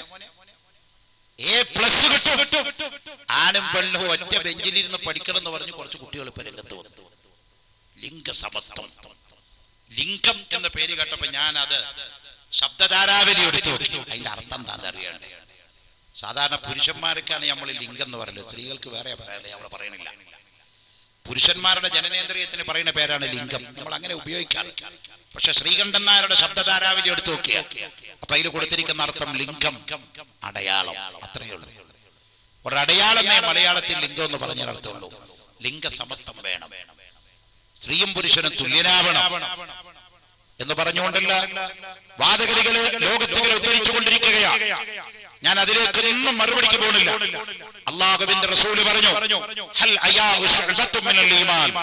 ലജ്ജ ഈമാനിന്റെ ഭാഗമാണെന്ന് ഖാല റസൂലുള്ളാഹി. വേറെ ഹദീസിൽ റസൂൽ പറഞ്ഞു, ഇദാലം തസ്ലഹി ഫത്റഹമാശിഖത. നിനക്ക് നാണമില്ലെങ്കിൽ നീ എന്ത് ചെയ്യണോ എന്ന് പറഞ്ഞാൽ എന്ത് കൂത്താട്ടം ചെയ്യുന്നല്ല. നാണില്ലാത്തവനോട് പിന്നെ പറഞ്ഞിട്ട് കാര്യമില്ല. നമ്മുടെ മലയാള ഭാഷയിൽ പറയില്ലേ, നാണില്ലാത്തവന്റെ ആസനത്തിൽ ഒരു ആലി മുളച്ച ആദ്യം അവനൊരു തണലിയത്. റസൂൽ പറഞ്ഞു മറ്റൊരു വാചക, നാണില്ലാത്തവൻ എന്തും ചെയ്യട്ടുള്ളൂ എന്ന് പറഞ്ഞാൽ നാണമില്ലാത്തവനോട് പറഞ്ഞിട്ട് കാര്യമില്ല. ഞാൻ കാസർഗോഡ് ഇതുപോലൊരു വയല് കഴിഞ്ഞിട്ട് വീട്ടിലേക്ക് പോവുക. കണ്ണൂർ ടൗണിലെത്തിയുള്ളൂ. പോലീസുകാരെ എന്റെ വണ്ടിക്ക് കയ്യാണിച്ചപ്പോ ഞാൻ വിചാരിച്ചു എന്ത് പുലിവാല പോലീസുകാരൻ. സാധാരണ ഗവൺമെന്റ് വണ്ടിക്ക് അവർ കയ്യാണിക്കാറില്ല. കഴിഞ്ഞ എന്റെ രേഖയും റെക്കോർഡൊക്കെ പക്കയായിരിക്കും. ടാക്സ് ഉണ്ടാവും, മറ്റുണ്ടാവും, RC ബുക്കും ഒക്കെ ഉണ്ടാവും. കയ്യാണിച്ചിട്ട് പറഞ്ഞു, സാറ് എവിടുക്കാ പോണു വെച്ചു. ഞാൻ തൃശ്ശൂർക്കാണ്.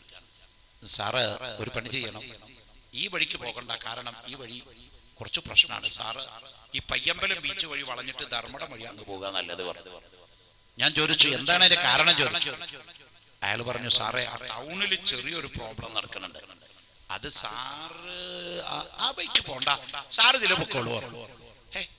കണ്ണൂരായത് കൊണ്ട് ചെറിയൊരു പേടിയുണ്ട്. ഏത് സമയം എന്തും സംഭവിക്കാവുന്ന മുൾമുനയിൽ നിൽക്കുന്ന ചില രാജ്യങ്ങളിൽപ്പെട്ട ഒരു രാജ്യമല്ലോ കണ്ണൂര്. അതുകൊണ്ട് എന്തും വല്ല ബോംബോ എന്ത് പുലിവാലയിലും നടന്ന വല്ല കൊലപാതകോ രാഷ്ട്രീയ കൊലപാതകം എന്തെങ്കിലും ഉണ്ടായോ? അതൊന്നല്ല സാറേ, സാറാ ബൈക്ക് പോണ്ടെന്ന് ഇയാൾ പറയുള്ളൂ, കാരണം പറയില്ല. അപ്പൊ ഞാൻ കുറെ നോക്കുമ്പോൾ SI അവിടെ SIനെ വിളിച്ചു പറഞ്ഞു, SI ഇങ്ങോട്ട് വന്ന എനിക്ക് നേരെ തൃശ്ശൂർ പോണ്ടതാ, പെട്ടെന്ന് പോണ്ടതാ, ഇതിനൊക്കെ വളഞ്ഞ് എനിക്ക് ആ വഴി അറിയില്ല, എന്നെ ഒന്ന് അങ്ങ് കടത്തി തരണം പറഞ്ഞാൽ പിന്നെ എനിക്ക് പ്രൊട്ടക്ഷൻ തരണം, അത് പ്രോട്ടോകോളാ. ഉടനെ SI പറഞ്ഞു, വണ്ടി എടുക്കണോ? ഹൈവേയുടെ വണ്ടി എടുത്തു, വണ്ടി മുന്നിലിട്ടു, എന്റെ വണ്ടി പുറകെ പിടിച്ചോളാൻ പറഞ്ഞു. ഞാനങ്ങനെ പോകുക, പതുക്കെ പോലീസ് ചീഫ് ഫോൺ അടിച്ച് ലൈറ്റ് ഇട്ട് ഞാനും പുറകെ കുത്തി കൊണ്ടുപോകുമ്പോ കണ്ണൂർ ജംഗ്ഷനിലെത്തിയപ്പോഴാണ് അവിടെ കുഴപ്പമെന്താ? ഞാൻ ചെന്ന് നോക്കുമ്പോ കാണുന്ന ഒരുപാട് ചെറുപ്പക്കാര് കുട്ടികൾ, ആണും പെണ്ണും, കോളേജ് കുട്ടികൾ, ജീൻസും പാന്റും ഒക്കെ ക്രോപ്പ് ചെയ്ത മുടിയിട്ട കുട്ടികളാ സെന്ററിൽ ഇങ്ങനെയൊക്കെ ഉണ്ട്. ഞാൻ വിചാരിച്ചു പടച്ചോനെ കല്ലായി പോയതാണോ? അല്ല, എഴുതി വെച്ചിരിക്കുന്നു, ചുംബനം ഞങ്ങളുടെ ധാർമ്മികാവകാശമാണ്, ചുംബന സമരം വിജയിക്കട്ടെ. എന്നാ ഒന്ന് ചുംബിച്ചിട്ട് പോവുകയാണോ? അതല്ല, ഇത് കൂട്ടിക്കൊളത്തിയിട്ട് ഇങ്ങനെ വെച്ചിരിക്കുക. കിട്ടിയത് താപ്പ് എന്ന് വെച്ച് മുതലെടുപ്പ് നടത്തന്നെ പശുപാലന്റെ സന്തതികൾ. ഇതാണ് നടക്കുന്നത്. നിങ്ങൾ നോക്കണം, ഞാൻ SSFകാരോടും SKSSFകാരോടും ഇരുസമസ്തക്കാരോടും മുസ്ലിം സംഘടനയോടും മൊത്തം പറയാണ്, കേരളത്തിൽ ചുംബന സമരമുണ്ടായപ്പോ നമ്മുടെ മതസംഘടനകൾ അതിന് വേണ്ടുന്ന രൂപത്തിൽ പ്രതികരിക്കാൻ എവിടെയും കണ്ടില്ല. എറണാകുളത്തെ മറൈൻ ഡ്രൈവിലും കണ്ണൂർ സെൻട്രലിലും തിരുവനന്തപുരത്ത് ചന്ദ്രശേഖരൻ നായർ സ്റ്റേഡിയത്തിലും പരസ്യമായി പച്ചക്കെട്ട് നാൽക്കാലികളെ പോലും രക്ഷിക്കുന്ന രൂപത്തില് സെക്സ് നടമാടിയപ്പോ പ്രതികരിക്കേണ്ടവർ നമ്മളായിരുന്നു. وقال رسول الله صلى الله عليه وسلم من راى منكم منكرا فليغيره بيده فان لم يستطع فبلسانه وان لم يستطع فبقلبه وذلك اضعف الايمان. നിങ്ങളിൽ തമ്മാടിത്തരം ആരെങ്കിലും കണ്ടാൽ കൈകൊണ്ട് തടയാൻ പറ്റുമെങ്കിൽ കൈകൊണ്ട് തടയട്ടെ. കൈകൊണ്ട് തടഞ്ഞാൽ പ്രശ്നം ഉണ്ടാകുമെന്ന് പറഞ്ഞാൽ നാക്ക് കൊണ്ട് തടയട്ടെ. നാക്ക് കൊണ്ട് തടയാൻ പറ്റില്ല എന്ന് കണ്ടാലോ കൽബ് കൊണ്ട് വെറുക്കട്ടെ. അങ്ങനെ കൽബ് കൊണ്ട് വെറുക്കൽ ഈമാനിന്റെ താഴ്ന്ന പടിയാണെന്ന് ഖാല റസൂലുള്ളാഹി. ലിംഗസമത്വത്തിന്റെ പേരിൽ ആണും പെണ്ണും ഒരു ബെഞ്ചിലിരുന്ന് പഠിച്ചാൽ ഇവിടെ എന്താ ഉണ്ടാകാ കേട്ടോളൂ. കോട്ടയം ജില്ലയിൽ ഒരു ഇംഗ്ലീഷ് മീഡിയം സ്കൂളില് ടീച്ചറൊന്ന് ഇന്റർവെല്ലിന്റെ സമയത്ത് പുറത്തുപോയതാണ്. അമേരിക്കയിലെ കഥയല്ല പറയുന്നത്, കോട്ടയം ജില്ലയിലെ കഥയാ പറയുന്നത്. ഒരു ഇംഗ്ലീഷ് മീഡിയം സ്കൂളിൽ ഇന്റർവെല്ലിന്റെ സമയത്ത് ടീച്ചറൊന്ന് പുറത്തുപോയതാണ്. ഇന്റർവെല്ല് കഴിഞ്ഞ് രണ്ടാമത് ആ ടീച്ചർ അതാ ആ ഇംഗ്ലീഷ് മീഡിയം സ്കൂളിലെ 6ാം ക്ലാസ്സിലേക്ക് കടന്നു വന്ന സമയത്ത് കാണുന്നത് എന്താണ്? 7 വയസ്സ് പ്രായം വരുന്ന പെൺകുട്ടിയുടെ നെഞ്ചത്ത് 9 വയസ്സ് പ്രായമുള്ള ആൺകുട്ടി കയറിക്കിടന്നുകൊണ്ട് ലൈംഗിക ബന്ധം നടത്തുന്ന ചിത്രമാ കാണുന്നത്. മറ്റു കുട്ടികളൊക്കെ ഈ സംഭവം നോക്കി നിൽക്കുകയാണ്. 7 വയസ്സുള്ള കുട്ടി 9 വയസ്സുള്ള കുട്ടിയുമായി ലൈംഗിക ബന്ധം നടത്തുന്നത് പട്ടാപ്പകലില് കോട്ടയം ജില്ലയിലെ ഇംഗ്ലീഷ് മീഡിയത്തിലാണെങ്കിൽ പ്രിയപ്പെട്ടവരെ ഇതിനെന്താ മറുപടി പറയാനുള്ളത്? ഇതെവിടുന്ന് കിട്ടിയതാ ഈ വിവേചനം? ഇതെവിടുന്ന് കിട്ടിയതാണ് ഈ അറിവ്? ഇത് ന്യായീകരിക്കാൻ നിങ്ങളുടെ കയ്യില് എന്ത് ശാസ്ത്രത്തിന്റെ പേരാ ഉള്ളത്? എന്ത് സാഹിത്യത്തിന്റെ ക്രെഡിബിലിറ്റിയാ നിങ്ങളുടെ കയ്യിലുള്ളത്? എന്ത് വിവരത്തിന്റെ പേരിലാ നിങ്ങൾ ന്യായീകരിക്കുന്നത്? സുബ്ഹാന ജല്ല ജലാലുഹു. അമേരിക്ക കേരളം വേണമെന്നാണോ നിങ്ങൾ പറയുന്നത്? അമേരിക്കയിലെ കഥ എന്താ നിങ്ങൾ പത്രത്തിൽ ഇങ്ങനെ ഇടക്ക് ഇടയ്ക്കൊക്കെ ഒന്ന് വായിക്കണം. ദി വീക്ക് എന്ന് പറഞ്ഞൊരു ഇംഗ്ലീഷ് പത്രമുണ്ട്, ഒരു മാസികയുണ്ട്, അമേരിക്കയിലെ പത പറയുന്ന മാസികയാണ് ദി വീക്ക്. ഇടയ്ക്കിടയ്ക്ക് അതൊന്ന് റെഫർ ചെയ്തോക്ക്. ആ ദി വീക്കിൽ ഒരിക്കൽ ഞാൻ വായിച്ചു പോയി. 10ാം ക്ലാസ്സിൽ പഠിക്കുന്ന അമേരിക്കയിലെ കുട്ടി, ഇംഗ്ലീഷ് മീഡിയത്തിൽ പഠിക്കുന്ന കുട്ടി, 10ാം ക്ലാസ്സിൽ പഠിക്കുന്ന പെൺകുട്ടി വീട്ടിൽ നിന്ന് പുറത്തു പോകുമ്പോ അവളുടെ സ്കൂൾ ബാഗിന്റെ അകത്ത് ഉച്ചയ്ക്ക് കഴിക്കാനുള്ള ലഞ്ചും ഭക്ഷണവും ആക്കി കൊടുക്കുകയാണ്. ഭക്ഷണത്തിന്റെ പാത്രം വെച്ചു കൊടുത്തിട്ട് അതിന്റെ സൈഡിൽ ചെറിയൊരു പൊതി വെച്ചു കൊടുക്കുകയാണ് അമ്മ. അമ്മ ഒരു ചെറിയ പൊതി വെച്ചു കൊടുക്കുകയാണ്. എന്നിട്ട് മദർ പറയാണ് മോളോട്, മോളെ ആവശ്യമുണ്ടെങ്കിൽ മാത്രം ഇത് ഉപയോഗിച്ചാൽ മതി. ഭക്ഷണത്തിന്റെ കൂടെ ഒരു ചെറിയ കിറ്റ് ബാഗിന്റെ സൈഡിൽ വെച്ചിട്ട് അമ്മ പറയാ മോളോട്, ആവശ്യമുണ്ടെങ്കിൽ മാത്രം ഇത് ഉപയോഗിച്ചാൽ മതി. എന്താ? ചമ്മന്തി അല്ല, ചെമ്മീനച്ചാറല്ല, വടുകപ്പുളി അച്ചാറല്ല. നിങ്ങളുടെ കാസർഗോഡ് ഭാഗം ഭക്ഷണത്തിന് വലിയ നല്ല മഹത്വമുള്ളതാ, നല്ല ടേസ്റ്റി ഫുഡ് കിട്ടുന്നതല്ല. പണ്ടൊക്കെ ഇങ്ങോട്ട് വാതിന് വരുമ്പോ വല്ലാത്ത താല്പര്യമായിരുന്നു. ആ കൊട്ടയാടി ആചാരൊക്കെ ഇരിക്കുന്നുണ്ടല്ലേ, മര്യാദ ഫുഡ് കിട്ടും. അന്നൊരു കാലം ഉണ്ടായിരുന്നു. പക്ഷെ ഇപ്പൊ കപ്പാസിറ്റി ഇല്ല മോനെ, വലിക്കുന്നില്ല. അന്നൊക്കെ നല്ലോണം തിന്നിട്ടുണ്ട്. ഈ കാസർഗോഡ് ഞാൻ എന്റെ ജീവിതത്തിൽ ഏറ്റവും അധികം വായന പറഞ്ഞ ജില്ലയാണ് കാസർഗോഡ് ജില്ല. അത് ഇവിടെ വന്ന് പറയുന്നല്ല കേട്ടോ. ഞാൻ ഷാർജയിൽ ഒരിക്കൽ അത് പറഞ്ഞപ്പോ കണ്ണൂക്കാരും കോഴിക്കോട്ടുകാരും പറഞ്ഞു, ആരേലും വല്ലൊന്നും തന്നു പറയിപ്പിക്കാണോ? ഒന്നും തന്നല്ല, ഉള്ള യാഥാർത്ഥ്യം അങ്ങ് വെട്ടി തുറന്ന് പറഞ്ഞു എന്ന് മാത്രമേ ഉള്ളൂ.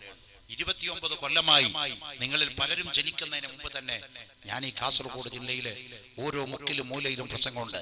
അന്ന് ഫ്ലക്സ് ഇല്ല, വാട്സപ്പ് ഇല്ല, ഫേസ്ബുക്ക് ഇല്ല.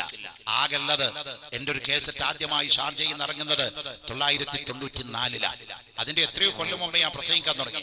94 ഞാൻ ദുബായിൽ പോയപ്പോ ഷാർജയിലെ മയ്യത്ത് പരിപാലന സംഘത്തിൽ പ്രസംഗിച്ചപ്പോ ഉബൈദ് ഷാക്കിർ മ്യൂസിക് സെന്റർ എന്ന് പറഞ്ഞൊരു സെന്ററാണ് ആദ്യമായി ദാമ്പത്യ ജീവിത ഇസ്ലാമിൽ എന്ന് പറഞ്ഞ് എന്റെ ഒരു വള്ളി കേസറ്റ് ഇറക്കിയത്. അന്നത് വലിയ ഹിറ്റായിരുന്നു. ഇപ്പൊ പ്രസംഗിക്കുമ്പോഴേക്കും യൂട്യൂബിലുണ്ടാവും, പ്രസംഗിക്കുമ്പോഴേക്കും ലൈവായി. ഇതാ നമ്മുടെ സഹോദരന്മാര് വിദേശത്ത് പോയി കണ്ടുകൊണ്ടിരിക്കുകയാണ്. ഞാൻ പറഞ്ഞു വരുന്നത് എന്റെ പ്രിയപ്പെട്ടവരെ, അമേരിക്കയിലെ ഈ സഹോദരി വെച്ചുകൊടുക്കുന്ന ആ സാധനത്തിലുള്ളൊരു ചമ്മന്തിയല്ല, അച്ചാറല്ല, ടേസ്റ്റി ഫുഡല്ല. എന്താ വെച്ചു കൊടുക്കുന്നതെന്നറിയോ? പറയാതിരിക്കാൻ നിർവാഹമില്ല. ആവശ്യമുണ്ടെങ്കിൽ ഉപയോഗിച്ചോളാനാ പറയണ ഉമ്മ. മദർ എന്താ സാധനം? ഗർഭനിരോധന ഉറ. 10ാം ക്ലാസ്സിൽ പഠിക്കുന്ന മോള് സ്കൂളിൽ വെച്ച് തന്റെ ബോയ് ഫ്രണ്ടുമായി ലൈംഗിക ബന്ധം നടത്തുമ്പോ ഗർഭം ധരിക്കാതിരിക്കാൻ ഗർഭനിരോധന ഉറ സ്കൂൾ ബാഗിൽ വെച്ചു കൊടുക്കുന്ന ആ വൃത്തികെട്ട സംസ്കാരം കേരളത്തിൽ കൊണ്ടുവരാൻ SSFന്റെയോ SYSന്റെയോ സമസ്തയുടെയും മക്കൾ ചങ്കിൽ ചോരയുള്ള കാലം വരെ അനുവദിക്കുന്ന പ്രശ്നമില്ല എന്ന് അധികാരി വർഗങ്ങളെ ഓർമ്മപ്പെടുത്താൻ ആഗ്രഹിക്കുക. അത് കണ്ടിട്ട് പനിക്കണ്ട മക്കളെ ട്ടോ. ഈ കണ്ടില് കണ്ട് പനിക്കണ്ട. അന്ന് ഖിയാമത്ത് 1-ാം തീയതി അത് നടക്കണമെങ്കിൽ ഇവിടെ കേട്ടോ, നടക്കില്ലാതെ ഇവിടെ. അതുകൊണ്ടാ കേരള ഹൈക്കോടതി പറഞ്ഞത് ചുംബന സമരം ധാർമ്മികാവകാശമാണ്, മൗലികാവകാശം പറഞ്ഞിട്ട് ഇപ്പൊ എന്തായാലും മൗലികാവകാശവും ധാർമ്മികാവകാശവും ഉണ്ടോ? കൊണ്ടേ കൊടുത്ത് ഒരുത്തൻ ഒരു ചീട്ട് ഹൈക്കോടതിയിൽ. അവിടെ ഇരിക്കണ ഒരു കല്ലൊന്നുമല്ല, ജഡ്ജി പറഞ്ഞ തലയിൽ ആള് താമസമുള്ളവരെ പൊട്ടന്മാരതല്ല.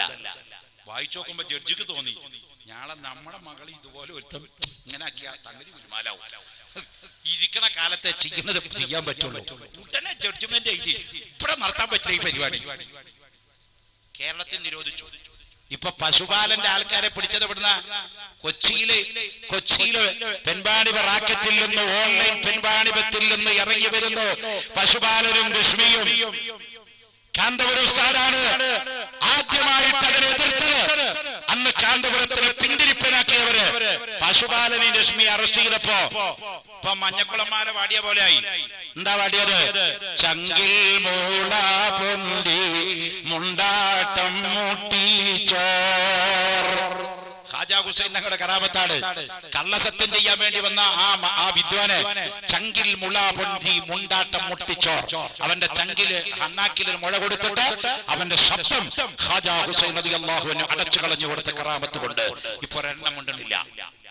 അപ്പൊ ഞാനതാ പറഞ്ഞത്, ഉലമാഇന്റെ ദീർഘവീക്ഷണം, ഇസ്ലാമിന്റെ ദീർഘവീക്ഷണം, ഹബീബ് മുഹമ്മദ് റസൂലുള്ളാഹി തങ്ങളുടെ പ്രഖ്യാപനം, പരിശുദ്ധ ഖുർആനിലെ പ്രഖ്യാപനം, അല്ലാഹുവിന്റെ റസൂലിന്റെ ഹദീസിന്റെ പ്രഖ്യാപനം, അഇമ്മത്ത് മുജ്തഹിദിന്റെ പ്രഖ്യാപനം. പ്രിയപ്പെട്ടവരെ, നിങ്ങൾ ദീനിൽ അടിയുറച്ചു നിൽക്കുന്നവരാകണം. ഈ നബിദിനത്തിൽ നമുക്ക് നൽകാനുള്ള സന്ദേശം, അല്ലാഹുവിന്റെ റസൂലിനെ നമ്മൾ പ്രേമിക്കുന്നവരാണെങ്കിൽ റസൂലുള്ളാഹിന്റെ ജീവിതം നമ്മുടെ ജീവിതത്തിൽ പകർത്തണം. അല്ലാഹുവിന്റെ റസൂലിനെ സ്നേഹിക്കുന്നു വാചാ പറയലല്ല, നമ്മുടെ ജീവിതം റസൂലുള്ളാഹിയുടെ ജീവിതവുമായി ബന്ധപ്പെട്ടതാവണം. ഹറാമുകൾ വരാതെ ഹലാലുകൾ മുറുകെ പിടിക്കുന്ന ജീവിതമാകണം. മഹബ്ബത്ത്, സ്നേഹം, പരസ്പര ബന്ധം നമ്മൾ സ്ഥാപിക്കണം. ഏത് പ്രതിസന്ധി ഘട്ടത്തിലും നമ്മൾ ശത്രുത ഒരിക്കലും നമ്മൾ അങ്ങോട്ടും ഇങ്ങോട്ടും ഉണ്ടാവരുത്. മുസ്ലിമീങ്ങൾ പ്രത്യേകിച്ചും ശത്രുത ഉണ്ടാവാൻ പാടില്ല. അന്യമതക്കാരോട് നല്ല ബന്ധം നമ്മൾ പുലർത്തണം. നമ്മളെ കൊല്ലാൻ വരുന്നവര്, നമ്മളെ തല്ലാൻ വരുന്നവര്, നമ്മളെ എതിർക്കാൻ വരുന്നവര്, നമ്മളെ കത്തിക്കാൻ വരുന്നവര് ഒക്കെ ഉണ്ടാവും. അവരോടൊക്കെ എന്ത് മാനദണ്ഡ സ്വീകരിക്കേണ്ടതെന്ന് 1400 കൊല്ലം മുമ്പ് ഈ റസൂല്, ഈ ഹബീബ് നമുക്ക് കാണിച്ചു തന്നിട്ടാ ഇവിടെ ചോദിച്ചിരിക്കുന്നത്. നിങ്ങൾക്കറിയോ, ലോകത്തെ ഏറ്റവും വലിയ ഇന്ന് വൃദ്ധന്മാര് ചവിട്ടടിക്കുന്ന കാലമാണ്. അടുത്ത ദിവസം വാട്സപ്പിൽ ഒരു സമ്മേളനം നടക്കുന്ന ദൃശ്യം ഉണ്ടായിരുന്നു. ഒരു പാവം പിടിച്ച ഉമ്മ പത്രസമ്മേളനം നടത്തിയ ടിവിയുടെ ആഫീസിൽ വന്നിട്ട് നല്ല മുഖമൊക്കെ ധരിച്ച ഉമ്മയാ. മകൻ എന്താ ചെയ്തടാ? ബെഞ്ചിന്റെ മോളിൽ കയറി ചെന്നുകൊണ്ട് ആ ഉമ്മാടെ മുഖത്തേക്ക് തുപ്പിയിട്ട് കാലുകൊണ്ട് ചവിട്ടുന്ന രംഗമാണ് വാട്സപ്പിലൂടെ ലൈവായി നമ്മൾ കണ്ടത്. വിശുദ്ധ ഖുർആൻ പറഞ്ഞില്ലേ, വലാ തഖുൽ ലഹുമാ ഉഫിൻ, അവര് രണ്ടാളും വയസ്സായി കഴിഞ്ഞാൽ അവരോട് എന്നൊരു വാക്ക് പോലും നിങ്ങൾ പറയരുത്. എന്ന് അവർക്ക് വേണ്ടി നിങ്ങൾ പ്രാർത്ഥിക്കണമെന്ന് നബി സല്ലല്ലാഹു അലൈഹി വസല്ലം തങ്ങളും ഖുർആനും പഠിപ്പിച്ചില്ലേ. ഇസ്ലാമിനെ എതിർക്കുന്നവരെ എങ്ങനെ കൈകാര്യം ചെയ്യണം, ഇസ്ലാമിനെ വിമർശിക്കുന്നവരെ എങ്ങനെ കൈകാര്യം ചെയ്യണം, ഒരൊറ്റ സംഭവം പറഞ്ഞ് ഞാൻ എന്റെ പ്രസംഗത്തിന് സമാപനം കുറിക്കാം ഇൻഷാ അല്ലാഹ്. മദീനയിലെ അഷ്റഫുൽ ഖൽഖ് മുഹമ്മദുർ റസൂലുള്ളാഹി സ്വല്ലല്ലാഹു അലൈഹി വസല്ലമ തങ്ങൾ മദീനയിൽ നിൽക്കുന്ന സമയം, ആ മദീനയിലെ അങ്ങാടിയിൽ റസൂലുള്ള സാധനം വാങ്ങാൻ പോയതാണ്. വീട്ടിലേക്കുള്ള കുടുംബ വസ്തുക്കൾ വാങ്ങാൻ പോയതാണ്. അത് റസൂലുള്ളാഹിന്റെ പതിവാണ്. ഭാര്യമാരുടെ വീട്ടിലേക്കുള്ള അരി, ഭാര്യമാരുടെ വീട്ടിലേക്കുള്ള ഇറച്ചി, ഭാര്യമാരുടെ വീട്ടിലേക്കുള്ള പച്ചക്കറി അല്ലാഹുവിന്റെ റസൂലിന്റെ കൈകൊണ്ട് വാങ്ങിക്കൊണ്ടുപോയി കൊടുക്കലാണ് റസൂലുള്ളാഹിന്റെ പതിവ്. അങ്ങനെ പച്ചക്കറിയും ഇറച്ചിയും ഒക്കെ വാങ്ങി റസൂലുള്ളാഹി സ്വല്ലല്ലാഹു അലൈഹി വസല്ലമ തങ്ങള് വീട്ടിലേക്ക് പോകുന്ന സമയം, പ്രിയപ്പെട്ടവരെ, ഒരു വയസ്സായ വല്യുമ്മച്ചി അവിടെ നിൽക്കുകയാണ്. റസൂലുള്ളാഹിന്റെ മുഖത്ത് നോക്കിയിട്ട് പറയാണ്, മോനെ, ഈ വലിയ ചുമടൊന്നെടുത്തിട്ട് എന്റെ വീട്ടിലേക്ക് എത്തിച്ചു തരുമോ? ഇത് മുഹമ്മദാണ്, നബിയാണെന്ന് ആ പെണ്ണുങ്ങൾക്കറിയില്ല. ഈ ചുമടന്റെ വീട്ടിലേക്ക് എത്തിച്ചു തരുമോ? പറഞ്ഞ പ്രതിഫലം തരാ. അന്ന് ട്രേഡ് യൂണിയൻ രംഗത്ത് വന്ന കാലമല്ല, പ്രിയപ്പെട്ടവരെ. ആ ചുമടെടുത്ത് അള്ളാന്റെ റസൂലിന്റെ തലയിൽ വെക്കുകയാണ്. അള്ളാന്റെ റസൂൽ ആ ചുമടെടുത്തിട്ട് തലയിൽ വെച്ചുകൊണ്ട് മുന്നോട്ട് പോവുകയാണ്. അങ്ങനെ മുന്നോട്ട് പോയിട്ട് ആ ചുമടുമായി പെണ്ണിന്റെ വീട്ടിലേക്ക് പോകുമ്പോ ആ പെണ്ണ് റസൂലുള്ളയാണെന്നറിയില്ലല്ലോ. ചോദിക്കുകയാണ്, മോനെ, നിന്നെ പോലത്തെ നല്ല മനുഷ്യന്മാര് മദീനയിലല്ല, ലോകത്തെവിടെയും ഉണ്ടാവില്ല. ഞാൻ എത്ര നേരമായി മദീനയിൽ നിന്നിട്ട് ഒരു സഹായത്തിന് വേണ്ടി വിളിക്കുന്നു, ഒരുത്തനെ എന്നെ തിരിഞ്ഞു നോക്കണില്ല. അതങ്ങനെയാണല്ലോ. ഇപ്പൊ നമ്മുടെ നാട്ടിൽ ഇവിടെയൊക്കെ ഓടുന്ന ബസ്സില്ലേ മോനെ, ലൈൻ ബസ്. വയസ്സായ ഒരു തള്ള എന്ന് പറഞ്ഞ ഒരു വൃദ്ധ, ഒരു മുമ്മ കൈ കാണിക്കുകയാണ്. ഇങ്ങനെ കൂന്നിട്ട് കണ്ടക്ടർ 3 ബെല്ല് നിർത്തണ്ട, വണ്ടി കാസർഗോട്ട് വിളിച്ചാൽ മതി, തള്ളക്ക് കൈ കാണിക്കാൻ കണ്ട സ്ഥലം. നല്ലൊരു ചെറുപ്പക്കാരത്തി പെണ്ണ്, ഒരു ജീൻസും ടൈറ്റ് പാന്റും, അവയവങ്ങളൊക്കെ പുറത്ത് കാണുന്ന രൂപത്തിൽ നല്ല സ്ഫുടതയുള്ള ഒരു ജീൻസ് കോട്ടനും, മുടിയൊക്കെ ബോബ് ചെയ്തൊരു പെണ്ണ് റോഡ് സൈഡിൽ വന്നിട്ട് ഒന്ന് ഇങ്ങനെ കണ്ടക്ടർ പറയും, നിർത്ത്. സൈക്കോളജിക്കൽ മെന്റൽ ഡിപ്രഷൻ ആണത് കേട്ടോ. ഇത് അറബികളിലും അല്ലാതെ ഉണ്ടായിരുന്നു, പണ്ടും ഇന്നും ഉണ്ട്. അപ്പോ ഈ വയസ്സായ തള്ള വിളിച്ചിട്ട് ഈ ചുമട് വീട്ടിലേക്ക് കൊണ്ടുപോകുമെന്ന് ചോദിക്കുമ്പോൾ എടുക്കാൻ ആളില്ല, ചെറുപ്പക്കാരത്തിയല്ലോ. അള്ളാന്റെ റസൂലിനോട് ഈ പെണ്ണ് പറയാൻ, മോനെ, എത്ര നേരമായി ഞാൻ മദീനത്തിൽ നിന്നുകൊണ്ട് വിളിക്കുന്നറിയോ? ഒരാൾ എന്റെ വിളിക്ക് ഉത്തരം നൽകുന്നില്ല. അതുകൊണ്ട് നീ എന്റെ ചുമടെടുത്ത് വന്നവനാണല്ലോ, നിന്നോട് എനിക്കൊരു ഉപദേശം തരാനുണ്ട്. എന്താ ഉപദേശമെന്നല്ലേ പ്രിയപ്പെട്ടവരെ, എന്താ ഉപദേശമെന്നല്ലേ? അള്ളാന്റെ റസൂലിനോട് പറയാണ് ആ പെണ്ണ്, മോനെ, മക്കയിൽ മക്കയിൽ നിന്നൊരു കള്ളനബി വന്നിട്ടുണ്ട് മദീനയില്. അവന്റെ പേര് മുഹമ്മദ് എന്നാണ്. അവൻ നമ്മുടെ ദേവന്മാരെ ആക്ഷേപിക്കുന്നവനാണ്, കള്ളപ്രവാചകനാണ്. അവന്റെ ഷർറായ മതത്തിൽ നീ പെട്ടുപോകരുത് കേട്ടോ. ആ മുഹമ്മദിന്റെ സിഹറിൽ നീ പെട്ടുപോകരുത് കേട്ടോ. അള്ളാന്റെ റസൂൽ ഒരക്ഷരം മിണ്ടിയില്ല. നമ്മളാണെങ്കിൽ എന്താ കിടക്കുന്നത് തള്ള ഇങ്ങളെ ചൊപ്പരം കേൾക്കുന്നുണ്ട് ഒറ്റയാട്ടല്ലേ. അള്ളാന്റെ റസൂൽ ഒരക്ഷരം മിണ്ടിയില്ല. നേരെ കൊണ്ടുപോവുകയാണ്, വീടിന്റെ മുമ്പിലേക്ക് കൊണ്ടുപോയിട്ട് ചുമടറക്കി വെക്കുകയാണ്. ചുമടറക്കി വെച്ചിട്ട് മിണ്ടാതെ റസൂലുള്ള പോരുമ്പോ ആ പെണ്ണ് വിളിക്കുകയാണ്, പൊന്നുമോനെ അങ്ങനെ അങ്ങ് പോയാ പറ്റോ? അധ്വാനിച്ചതിന് പ്രതിഫലം തരണ്ടേ. ഇതാ വീട്ടിലേക്ക് കൊണ്ടുവന്നതിന്റെ ചുമട്ടുകൂലി എന്ന് പറഞ്ഞിട്ട് കുറച്ച് ദീർഘമെടുത്ത് ദിനാറെടുത്ത് കൈ കൊടുക്കുമ്പോ അള്ളാന്റെ റസൂല് പറയാണ്, വേണ്ട വേണ്ട വേണ്ട വേണ്ട, ഞാനത് സേവനം ചെയ്തതാ. ആ പെണ്ണ് ചോദിച്ചു, മോനെ പണം കൊടുത്ത് ആളെ കിട്ടാത്ത രാജ്യത്ത് എത്രയോ കിലോമീറ്ററുകൾ എന്റെ ചുമടെടുത്തിട്ട് ഈ വിയർപ്പും കൊണ്ട് നടന്നു വന്നിട്ട് എന്റെ വീട്ടിൽ വന്നിട്ട് എന്നോട് പൈസ വാങ്ങിക്കാതെ പോകുന്ന നിന്റെ പേരെന്താണെന്നറിയോ? ആ സമയത്ത് റസൂലുള്ളാഹി തങ്ങൾ ഉമ്മയുടെ മുഖത്ത് നോക്കി ചിരിച്ചിട്ട് പറയാണ്, സ്വല്പം നേരം മുമ്പ് നിങ്ങൾ പറഞ്ഞില്ലേ ഒരു കള്ളനബിനെ പറ്റി, മുഹമ്മദ് മക്കയിൽ നിന്ന് മദീനയിലേക്ക് കുടിയേറി പാർത്തൊരു മുഹമ്മദിനെ പറ്റി, ചതികനായ നീചനായ മുഹമ്മദിനെ പറ്റി, മാന്ത്രികനായ സിഹ്ർ പണിക്കാരനായ മുഹമ്മദിനെ പറ്റി എന്റെ പ്രിയപ്പെട്ട ഉമ്മ ആ മുഹമ്മദാണ് ഞാനെന്ന് പറഞ്ഞപ്പോ വാ മുഹമ്മദാ രണ്ട് കൈയും തലയിൽ വെച്ചുകൊണ്ട് പറയാണ്, നീ മുഹമ്മദാണ്. ഉടനെ തന്നെ പെണ്ണ് പറയാണ്, വഅന്നക റസൂലുള്ളാഹ്, നീ അല്ലാഹുവിന്റെ റസൂലാണെന്ന കാര്യത്തിൽ തർക്കമില്ല മോനെ. ഇസ്ലാമതോ അങ്ങനെയാ വലുതായത് മക്കളെ, അല്ലാതെ പണം കൊണ്ടല്ല, കത്തി കൊണ്ടല്ല, കടാര കൊണ്ടല്ല, IS കൊണ്ടല്ല, ഭീകരത കൊണ്ടല്ല, തീവ്രത കൊണ്ടല്ല. ഇസ്ലാമതത്തിന്റെ പിന്നാമ്പുറങ്ങളുടെ ചരിത്രം വായിച്ചു നോക്കിയാൽ ഇമാതിരി ചരിത്രങ്ങളാണ് നമുക്ക് കിട്ടാൻ വേണ്ടി പോകുന്നത്. അതുപോലെ തന്നെ മാപ്പ് കൊടുക്കുന്ന വിഷയത്തിൽ റസൂലുള്ളാഹിനെ അപ്പുറത്ത് കിടക്കാൻ ലോകത്താർക്കാറിയാതറിയോ? അള്ളാഹുവിന്റെ റസൂലിനെ പറ്റി തെറി പറഞ്ഞവര്, അള്ളാഹുവിന്റെ റസൂലിനെ പറ്റി കുറ്റം പറഞ്ഞവര്, അള്ളാഹുവിന്റെ റസൂലിനെ പറ്റി ആക്ഷേപിച്ചവര് ലോകത്ത് ഇന്നുമുണ്ട്, അന്നും എന്ത് എന്നുമുണ്ട്. ഖിയാമത്ത് നാൾ വരെ അത് വന്നുകൊണ്ടിരിക്കും. മുഹമ്മദുർ റസൂലുള്ളാഹി തങ്ങളെ തെറി പറഞ്ഞൊരു മനുഷ്യനുണ്ടായിരുന്നു മക്കത്ത്. അയാളുടെ പേര് കഅബ്. മക്കയുടെ ചുമരിൽ മുഴുവൻ എഴുതി മുഹമ്മദ് കള്ളൻ, ആയിഷ വേശ്യ എന്നിങ്ങനെ പറഞ്ഞിട്ട് വൃത്തികേട് മുഴുവൻ എഴുതി വെച്ചു. സ്വഹാബത്ത് അറിഞ്ഞിട്ട് പറഞ്ഞു, യാ റസൂലല്ലാഹ്, ആ കഅബിന്റെ ഉപദ്രവം വല്ലാതെ സഹിക്കാൻ പറ്റുന്നില്ല. മുഹമ്മദ് കള്ളൻ, ആയിഷ വേശ്യ എന്നൊക്കെ പറഞ്ഞ് എഴുതി വെച്ചിരിക്കുന്നു. ആ കഅബിനെതിരെ വിധി പറയണം. അല്ലാഹുവിന്റെ റസൂല് പറഞ്ഞു, കഅബിന്റെ തല മുറിച്ചു കൊണ്ടുവരുന്നവന് സ്വർഗം നൽകാമെന്ന് ഖാല റസൂലുള്ളാഹ്. ഇതിലും വലിയൊരു ഓഫർ കൊടുക്കാറുണ്ട് മോനെ. നമ്മുടെ കർണാടകത്തില്, തമിഴ്നാട്ടിൽ മുമ്പ് ജീവിച്ചിരുന്ന ഒരു തേർഡ് റൈറ്റ് നമ്പർ 1 ക്രിമിനൽ ഉണ്ടായിരുന്നു. അയാൾ ആരാന്നറിയോ? അയാൾ മറുകയ. ഇപ്പോ ഇന്ത്യ മുഴുവൻ ഞെട്ടിക്കുന്ന ഒരു കള്ളുണ്ട്. ആരാത്? ബണ്ടി ചോർ. ക്യാമറയിൽ പോലും പെടാതെ വിദഗ്ധമായി കെക്കുന്ന കള്ളൻ.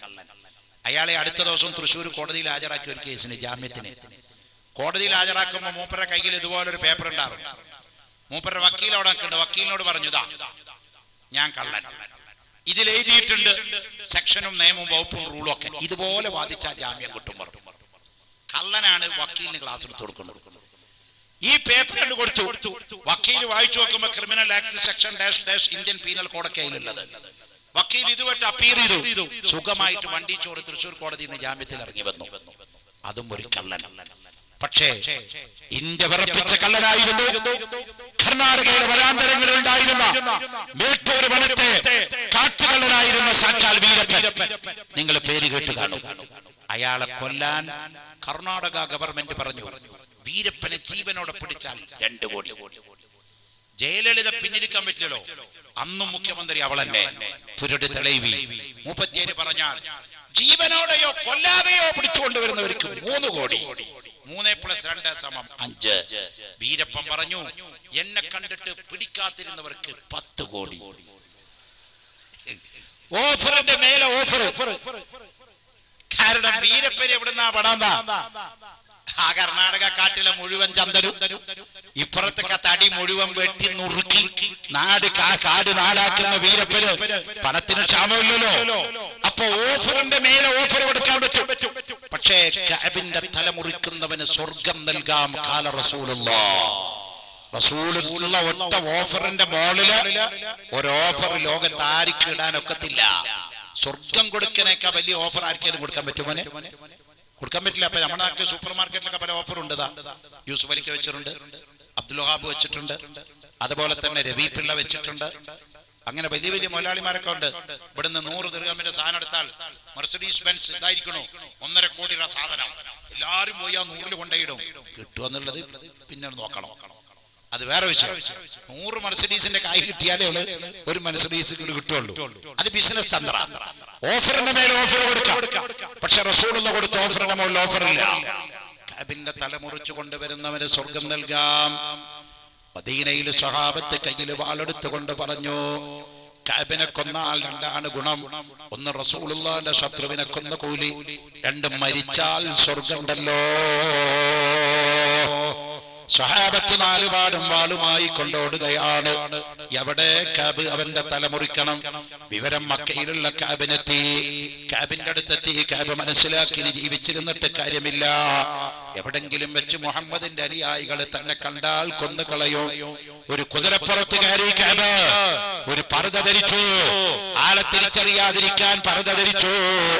എന്നിട്ട് കഅബ് മദീനയിലെത്തുകയാണ്.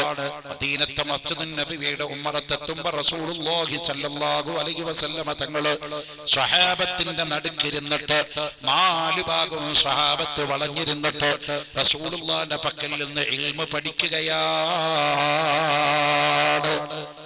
ആ സദസ്സിന്റെ മുമ്പിലേക്ക് കഅബ് കയറി ചെന്നിട്ട് ചോദിക്കുകയാണ്, മുഹമ്മദേ, ഈ ലോകത്ത് നിനക്ക് ഏറ്റവും അധികം ദേഷ്യമുള്ളത് ആരോടാണെന്ന് പറയാമോ?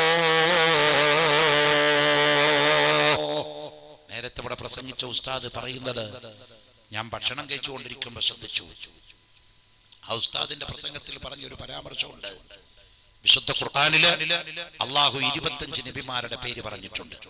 ബഹുമാനപ്പെട്ട അബൂന അബുൽ ബശർ ആദം മുതൽ അഷ്റഫുൽ ഖൽഖ് മുത്തു മുസ്തഫ മുഹമ്മദുർ റസൂലുള്ളാഹി തങ്ങൾ വരെ 25 നബിമാരുടെ പേര് പറഞ്ഞിട്ടുണ്ട്.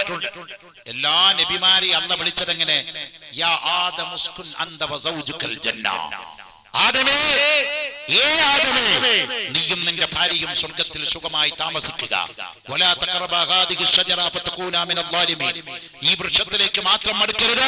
ഈ വൃക്ഷത്തിലെ പഴം തിന്നാ നിങ്ങൾ ആ സമയം ഈ സ്വർഗ്ഗത്തിൽ നിന്ന് പുറത്തു പോകേണ്ടി വരും. അവിടെ അല്ലാഹ് പ്രയോഗിച്ചത് യാ ആദം, ആദമേ എന്നാ. മൂസാ നബിനെ അല്ലാഹു കലീമുല്ലാഹ് എന്നറിയപ്പെടുന്ന ആളാ. അല്ലാഹുവായി സംസാരിച്ച പ്രവാചകനാ കലീമുല്ലാഹി മൂസ. നിരവധി സ്ഥലങ്ങളിൽ മൂസാ നബിനെ വിളിച്ചത് യാ മൂസ, മൂസ. ഈസാ കലിമത്തുല്ലാഹ്, ഈസാ നബി അല്ലാഹുവിന്റെ വചനമാണ്. മറിയം ബീവിയുടെ വയറ്റില് ജിബ്രീലിന്റെ ഊത്തുകൊണ്ടുണ്ടായ പ്രവാചകനാണ് ഈസാ നബി അലൈഹിസ്സലാം. ഈസാ നബിനെ അല്ലാഹു വിളിച്ചത് യാ ഈസാ, ഈസാ. ഖലീലുല്ലാഹ്, അല്ലാഹുവിന്റെ ചങ്ങാതിയാണ് ഇബ്രാഹിം നബി അലൈഹിസ്സലാം. എല്ലാ മതക്കാരും അംഗീകരിക്കുന്ന പ്രവാചകനാണ് ഖലീലുല്ലാഹി ഇബ്രാഹിം. ആ ഇബ്രാഹിം നബിനെ അല്ലാഹു നിരവധി സ്ഥലങ്ങളിൽ വിളിച്ചത് യാ ഇബ്രാഹിം എന്നാ വിളിച്ചത്. പക്ഷേ ഒറ്റ സ്ഥലത്ത് പോലും അല്ലാഹ് മുഹമ്മദ് നബിനെ യാ മുഹമ്മദു എന്ന് പറഞ്ഞിട്ടില്ല. പറയേണ്ട സ്ഥലം ഖുർആനിൽ എത്രയോ ഉണ്ടായിട്ടുണ്ട്. ഉദാഹരണം നിങ്ങൾ കേട്ടോ. മുഹമ്മദുർ റസൂലുള്ളാഹി വല്ലദീന മഅഹു അശദ്ദാഉ അലൽ കുഫാർ റഹ്മാഉ ബൈനഹും വതറാഹും റുക്അൻ സുജ്ജദൻ യബ്തഗൂന ഫളലൻ മിനല്ലാഹ്. മുഹമ്മദുർ റസൂലുള്ളാഹി വല്ലദീന മഅഹു അശദ്ദാഉ അലൽ കുഫാർ എന്ന് പറഞ്ഞ ആയത്തിന്റെ അടുത്തേക്ക് വേണമെങ്കിൽ അല്ലാഹ് യാ മുഹമ്മദു എന്നൊരു വാക്ക് കൊണ്ടുവരായിരുന്നു. ഏറെ ജിബ്രീൽ അലൈഹിസ്സലാമിന്റെ വഹി കിട്ടി റസൂലുള്ള പേടിച്ചു മറച്ചിട്ട് ഖദീജയുടെ വീട്ടിൽ പോയി കിടന്നുറങ്ങുമ്പോ അല്ലാഹുവിന്റെ മലക്കായ ജിബ്രീൽ വന്നിട്ട് റസൂലുള്ളാഹിനെ വിളിക്കുന്ന വിളി എന്താണ്? യാ അയ്യുഹൽ മുസമ്മിലൂ, പുതപ്പിട്ട് മൂടിക്കിടക്കുന്ന നബിയേ. അവിടെ വേണമെങ്കിൽ അല്ലാഹ്ക്ക് വിളിക്കാറുന്നു യാ മുഹമ്മദ് എന്ന് അല്ലാഹ്ക്ക് പറയാറുന്നു. വേറെ ഈ സ്ഥലമുണ്ട് യാ അയ്യുഹൻ നബിയ്യു ലിമ തുഹർരിമു മാ അഹല്ലല്ലാഹു ലക. തേൻ കുടിച്ചതിനെ പറ്റി വിഷയം വന്നപ്പോ ഇനി ഭാര്യമാർക്ക് ഇഷ്ടമില്ലെങ്കിൽ ഞാൻ തേൻ കുടിക്കില്ല എന്ന് റസൂലുള്ളാ പറഞ്ഞപ്പോ അല്ലാഹു പറഞ്ഞു പറയരുത് യാ അയ്യുഹൻ നബിയ്യു, ഏ ബഹുമാനപ്പെട്ട നബിയേ, യാ അയ്യുഹൻ നബിയ്യു ലിമ തുഹരിമു മാ അഹല്ലല്ലാഹു ലക, അല്ലാഹു തആല നിങ്ങൾക്ക് ഹലാലാക്കിയത് ഭാര്യമാരുടെ പൊരുത്തത്തിന് വേണ്ടി നിങ്ങൾ എന്തിനാ ഹറാമാക്കുന്നത്? ഇത് വലിയ ചരിത്രമാണ്, ഞാൻ അതിലേക്ക് പോണില്ല. അവിടെയും വേണമെങ്കിൽ അല്ലാഹു പറയായിരുന്നു യാ മുഹമ്മദ്. ഇവിടെ ഈ കുതിരപ്പുറത്ത് വന്ന കഅബ്, പർദ്ദ ധരിച്ചു വന്ന വേഷപ്രച്ഛന്നനായ കഅബ് കുതിരപ്പുറത്ത് കയറി നിന്നിട്ട് വിളിച്ചു, മുഹമ്മദ്, ഈ ഭൂമിയിൽ നിനക്ക് ഏറ്റവും അധികം ദേഷ്യമുള്ളത് ആരോടാ? ഒരു ലേശം ഒന്ന് കൂട്ടി കൊടുത്താൽ മോനെ മൈക്കട ഓണർ. എന്താ മൂടി വെച്ചിരിക്കുന്നത്? പനി വരുന്നുണ്ടോ? അപ്പോ അള്ളാഹുവിന്റെ റസൂലിന് ആ വിളി കേട്ടപ്പോഴേ ഒരു ബക്കറ്റ് നിങ്ങളുടെ സമീപത്തേക്ക് വരുന്നുണ്ട്, അതെല്ലാവരും ഉള്ളത് സഹായിച്ചു കൊടുക്കണം. അത് ഞാൻ മനഃപൂർവ്വം പറയാതിരുന്നതാ, അറിയാണ്ടൊന്നല്ല. അതുകൊണ്ട് ആ മദനി ഉസ്താദ് പറഞ്ഞത് കൊണ്ട് അതാണ് വരുന്നുണ്ട്, അതിന്റെ ലെവലാണ് പോയിക്കോട്ടെ. സുഹൃത്തുക്കളെ, യാ മുഹമ്മദ് എന്ന് വിളിക്കാൻ ധൈര്യം ഒരാൾക്കുണ്ടാവില്ല. റസൂലുള്ളാഹി പറഞ്ഞു, ഈ ലോകത്ത് എനിക്ക് ഏറ്റവും വെറുപ്പുള്ള വ്യക്തി മക്കക്കാരനായ കഅബ് ബിൻ സുഹൈറാൻ. ഇത് കേട്ടപ്പോ കഅബ് ഹൃദയം കൊണ്ടൊന്ന് വിറച്ചു. ആ മുഹമ്മദേ, ആ കഅബ് കഴിഞ്ഞുപോയ തെറ്റുകളിൽ നിന്ന് മാപ്പ് പറഞ്ഞുകൊണ്ട് പാശ്ചാത്യവെച്ചുകൊണ്ട് അങ്ങയുടെ മുമ്പിൽ വന്നാൽ ആ കഅബിന് മാപ്പ് കൊടുക്കൂ. അല്ലാഹുവിന്റെ റസൂല് പറഞ്ഞു, കഅബ് ഇസ്ലാമിലേക്ക് കയറി വന്നാൽ ആ സമയം അവന്റെ കഴിഞ്ഞുപോയ മുഴുവൻ പാപങ്ങളും അല്ലാഹു പുറത്തു കൊടുത്തിരിക്കുന്നു, ഞാനും പുറത്തു കൊടുത്തിരിക്കുന്നു. ഇത് പറഞ്ഞപ്പോൾ കുതിരപ്പുറത്തിരിക്കുന്ന കഅബ് തന്റെ പർദ്ദയുടെ മൂടുപടം അങ്ങ് മാറ്റിയിട്ട് പുറത്തിറങ്ങി വന്നിട്ട് അശ്ഹദു അല്ലാ ഇലാഹ ഇല്ലല്ലാഹ് വ അശ്ഹദു അന്ന മുഹമ്മദർ റസൂലുള്ളാഹ് എന്ന് പറയുകയാണ്. ആ സമയത്ത് ഉമർ ഇബ്നുൽ ഖത്താബ് റളിയല്ലാഹു അൻഹു ധീരവീര ശൂര പരാക്രമിയാണ്. അവിടുന്ന് എഴുന്നേറ്റുകൊണ്ട് പറഞ്ഞു, യാ റസൂലല്ലാഹ്, കഅബ് കള്ളനാണ്, മുനാഫിഖാണ്, കഅബിന്റെ തലവെട്ടണം, അവന് മാപ്പ് കൊടുക്കാൻ പാടില്ല. അല്ലാഹുവിന്റെ റസൂല് പറഞ്ഞു, ഉമറേ, ഇസ്ലാം മതത്തിലേക്ക് കയറി വന്ന കഅബിന് പിന്നെ തൊടാൻ പാടില്ല, നീ അവിടെ ഇരുന്നോളണോ. ബഹുമാനപ്പെട്ട കഅബ് ബിൻ സുഹൈർ റളിയല്ലാഹു അൻഹു മുസ്ലിമാവുകയാണ്. അല്ലാഹുവിന്റെ റസൂലിന്റെ കരം പിടിക്കുകയാണ്, പൊട്ടിക്കരയുകയാണ്, പൊട്ടിക്കരയുകയാണ്, ചെയ്ത അപരാധം എണ്ണി എണ്ണി പറയുകയാണ്. എന്നിട്ട് കഅബ് റസൂലുള്ളാഹിന്റെ മുഖത്ത് നോക്കി പറയാണ്, നബിയേ, ഈ നാക്ക് കൊണ്ട് അങ്ങയെ ഞാൻ ഒരുപാട് തെറി വിളിച്ച നാക്കാണ്, കവിത കൊണ്ട് തെറി വിളിച്ച പച്ചത്തെറി പറഞ്ഞ നാക്കാണ്, എനിക്കൊരു അവസരം തരണം, രണ്ടുപേരും കവിത അള്ളാന്റെ റസൂലിനെ പറ്റി ഞാനിവിടെ പാടട്ടെ. നല്ല പാട്ട് പാടാൻ റസൂലുള്ളാഹിക്ക് സമ്മതാണ്. കഅബിനോട് റസൂലുള്ളാഹി പറഞ്ഞു, പാടിക്കോ. അപ്പോഴാണ് കഅബ് പാടിയത്, ഇന്ന റസൂല ലസൈഫുൻ യുസ്തലാഉ ബിഹി മുഹന്നദുൻ മിൻ സുയൂഫില്ലാഹി മസ്ലൂലു. ഒരു സലാത്ത് അങ്ങ് പൊക്കോട്ടെ. മൗലായ സല്ലി വസല്ലിം ദായിമൻ അബദാ അലാ ഹബീബിക ഖൈറിൽ ഖൽഖി കുല്ലിഹിം. ഏത് കഠിന ഹൃദയത്തിനും മാപ്പ് കൊടുക്കുന്ന റഹ്മത്തുൽ ലിൽ ആലമീനാണ് നമ്മുടെ നബി. ബഹുമാനപ്പെട്ട ഹംസത്ത് ബിൻ അബ്ദുൽ മുത്തലിബ് തങ്ങളെ ഉഹദ് യുദ്ധത്തിൽ കൊന്നു കളഞ്ഞ വഹശി എന്ന് പറഞ്ഞ മനുഷ്യൻ, അതേ ഹിന്ദെന്ന് പറഞ്ഞ പെണ്ണ്, ഹംസയുടെ കുടലെടുത്ത് മാലയിട്ട പെണ്ണ്, ഹംസയുടെ ജനനേന്ദ്രിയം മുറിച്ചു കളഞ്ഞ ഹിന്ദു, ഹംസയുടെ കരട് ചവച്ചു തുപ്പപ്പെട്ട ഹിന്ദു, ഹംസയുടെ വായിലെ പല്ലടിച്ചു കൊഴിച്ചു കളഞ്ഞ ഹിന്ദു, ഹംസയുടെ നാക്ക് മുറിച്ചു കളഞ്ഞ ഹിന്ദു, ഹംസയുടെ കണ്ണ് ചൂട് കളഞ്ഞ ഹിന്ദു, വൈരാഗ്യം തീരാതെ ഉഹദ് യുദ്ധക്കളത്തിൽ വെച്ചിട്ട് ഹംസത്ത് ബിൻ അബ്ദുൽ മുത്തലിബിന്റെ തല മുറിച്ചെടുത്തിട്ട് അതിന്റെ അകത്ത് വാളുകൊണ്ട് തുറന്നിട്ട് അതിന്റെ അകത്ത് കൈയിട്ടിട്ട് തന്റെ തലച്ചോറ് വലിച്ച് പുറത്തേക്ക് വാരി വിതറിയിട്ട് ഹംസത്ത് ബിൻ അബ്ദുൽ മുത്തലിബിന്റെ തലയിൽ കല്ല് പാരാൻ വേണ്ടി ഉഹദ് യുദ്ധത്തിൽ ശവം നടത്തിയ ഹിന്ദു വർഷങ്ങൾ കഴിഞ്ഞ് റസൂലുള്ളാഹിന്റെ മുമ്പിൽ വന്നിട്ട് പറഞ്ഞു, എനിക്ക് മാപ്പ് തരണം മുഹമ്മദേ. അല്ലാഹുവിന്റെ റസൂല് പൊട്ടി കരയുന്നുണ്ട്. പക്ഷേ മനസ്സാ കരയുന്നത്, ശരീരമല്ല. റസൂലുള്ള പറഞ്ഞു, നിനക്ക് മാപ്പ് തന്നിരിക്കുന്നു. രണ്ടാമത് വരികയാണ് വഹ്ശി എന്ന് പറഞ്ഞ സ്വഹാബിയായി. പിന്നീട് ആ വഹ്ശി വന്നിട്ട് പറഞ്ഞു, എനിക്ക് മാപ്പ് തരണം എന്ന് പറഞ്ഞപ്പോ റസൂലുള്ള പറഞ്ഞു, വഹ്ശി നിനക്കും മാപ്പ് തന്നിരിക്കുകയാണ്. പക്ഷേ നിന്നെ കാണുമ്പോ എനിക്ക് എന്റെ എളാപ്പാടെ ഓർമ്മ വരികയാണ്. അതുകൊണ്ട് എന്റെ മരണം വരെ മദീനയുടെ പുറത്തു പോയി താമസിക്കണമെന്ന് ഖാല റസൂലുള്ളാഹ്. ലോകത്തിൽ ഇത്രയധികം മാപ്പ് കൊടുത്ത റഹ്മത്തുൽ ലിൽ ആലമീനാര, കാരുണ്യക്കടലായ നബി, സ്നേഹഭാജനമായ നബി. ആ നബിയുടെ ചരിത്രം കാരുണ്യമാണ് ഇസ്ലാം, കാരുണ്യമാണ് പ്രവാചകൻ, സ്നേഹമാണ് ഇസ്ലാം, വിട്ടുവീഴ്ചയാണ് ഇസ്ലാം, അലിവാണ് ഇസ്ലാം, മമതയാണ് ഇസ്ലാം, വിനയമാണ് ഇസ്ലാം. അത് ലോകത്തിന് മുമ്പിൽ ഇംപ്ലിമെന്റ് ചെയ്യാൻ പറ്റിയ ഏറ്റവും നല്ല അവസരമാണ് റബീഉൽ അവ്വൽ, ഹബീബ് റസൂലുള്ളാഹി സ്വല്ലല്ലാഹു അലൈഹി വസല്ലം തങ്ങളുടെ ജന്മദിനം. നമ്മളിൽ സമാഗതമാകുമ്പോൾ ഇതുപോലത്തെ മതപ്രഭാഷണങ്ങൾ വെച്ചുകൊണ്ട് ആരാണ് മുഹമ്മദ് നബി പറഞ്ഞു തീർക്കാൻ എനിക്കല്ല നിങ്ങൾക്കല്ല ആർക്കും പറ്റില്ല. ബുസ്രിമാമിന്റെ ബുർദ, നമ്മളിപ്പോ എല്ലായിടത്തും ബുർദയാണല്ലോ. അത് വലിയ സാഹിത്യപരമായി ബുർദയുടെ സാഹിത്യത്തിനെ വെല്ലാൻ ഒരു പദ്യവും ഗദ്യവും ഇന്ന് വരെ ഉണ്ടായിട്ടില്ല. ആ ബുർദ ബുസ്രിമാമ ഇതാനുള്ള കാരണം എന്താ? ഇത് പറഞ്ഞ് ഞാൻ നിർത്താൻ പോകുക. അദ്ദേഹത്തിന് കാലിന് ശക്തമായ രോഗം ബാധിച്ചു. രണ്ട് കാലും അരക്കെന്ന് കീഴ്പ്പെട്ട് ഇമാം ബൂസുരി റളിയല്ലാഹു അൻഹുവിന്റെ തളർന്നു പോയി. പാർക്കിൻസൺസ് എന്ന് ഇംഗ്ലീഷിൽ പറയുന്ന തളർവാദം പിടിപെട്ടുപോയി.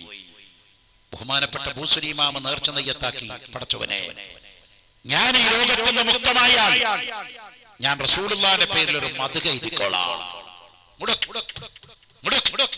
അങ്ങനെ മദ്ഹ് എഴുതിക്കോളാം. ബൂസുരി ഇമാം നേർച്ച നെയ്യത്താക്കി. ആ ഇമാം ബൂസുരി റളിയല്ലാഹു അൻഹു കിടന്ന കിടപ്പിൽ എഴുതി, അമിൻ തദക്കുരിജി റാനിൻ ബി ലിസലമി മസജ്ത ദമൻ ജറാ മിൻ മുഖിലാതിൻ ബിദമി. അന്നിങ്ങനെ റസൂലുള്ളാഹിനെ മദ്ഹ് എഴുതിയിട്ട് വർണ്ണിച്ചിട്ട് പിന്നെ മൂപ്പർക്ക് എഴുതാൻ കിട്ടണില്ല. അന്ന് രാത്രി ബൂസുരി ഇമാം റളിയല്ലാഹു അൻഹു ഉറങ്ങുകയാണ്. ഉറങ്ങുന്ന സമയത്ത് ബൂസുരി ഇമാം ഒരു വരി എഴുതി വെച്ചിരുന്നു,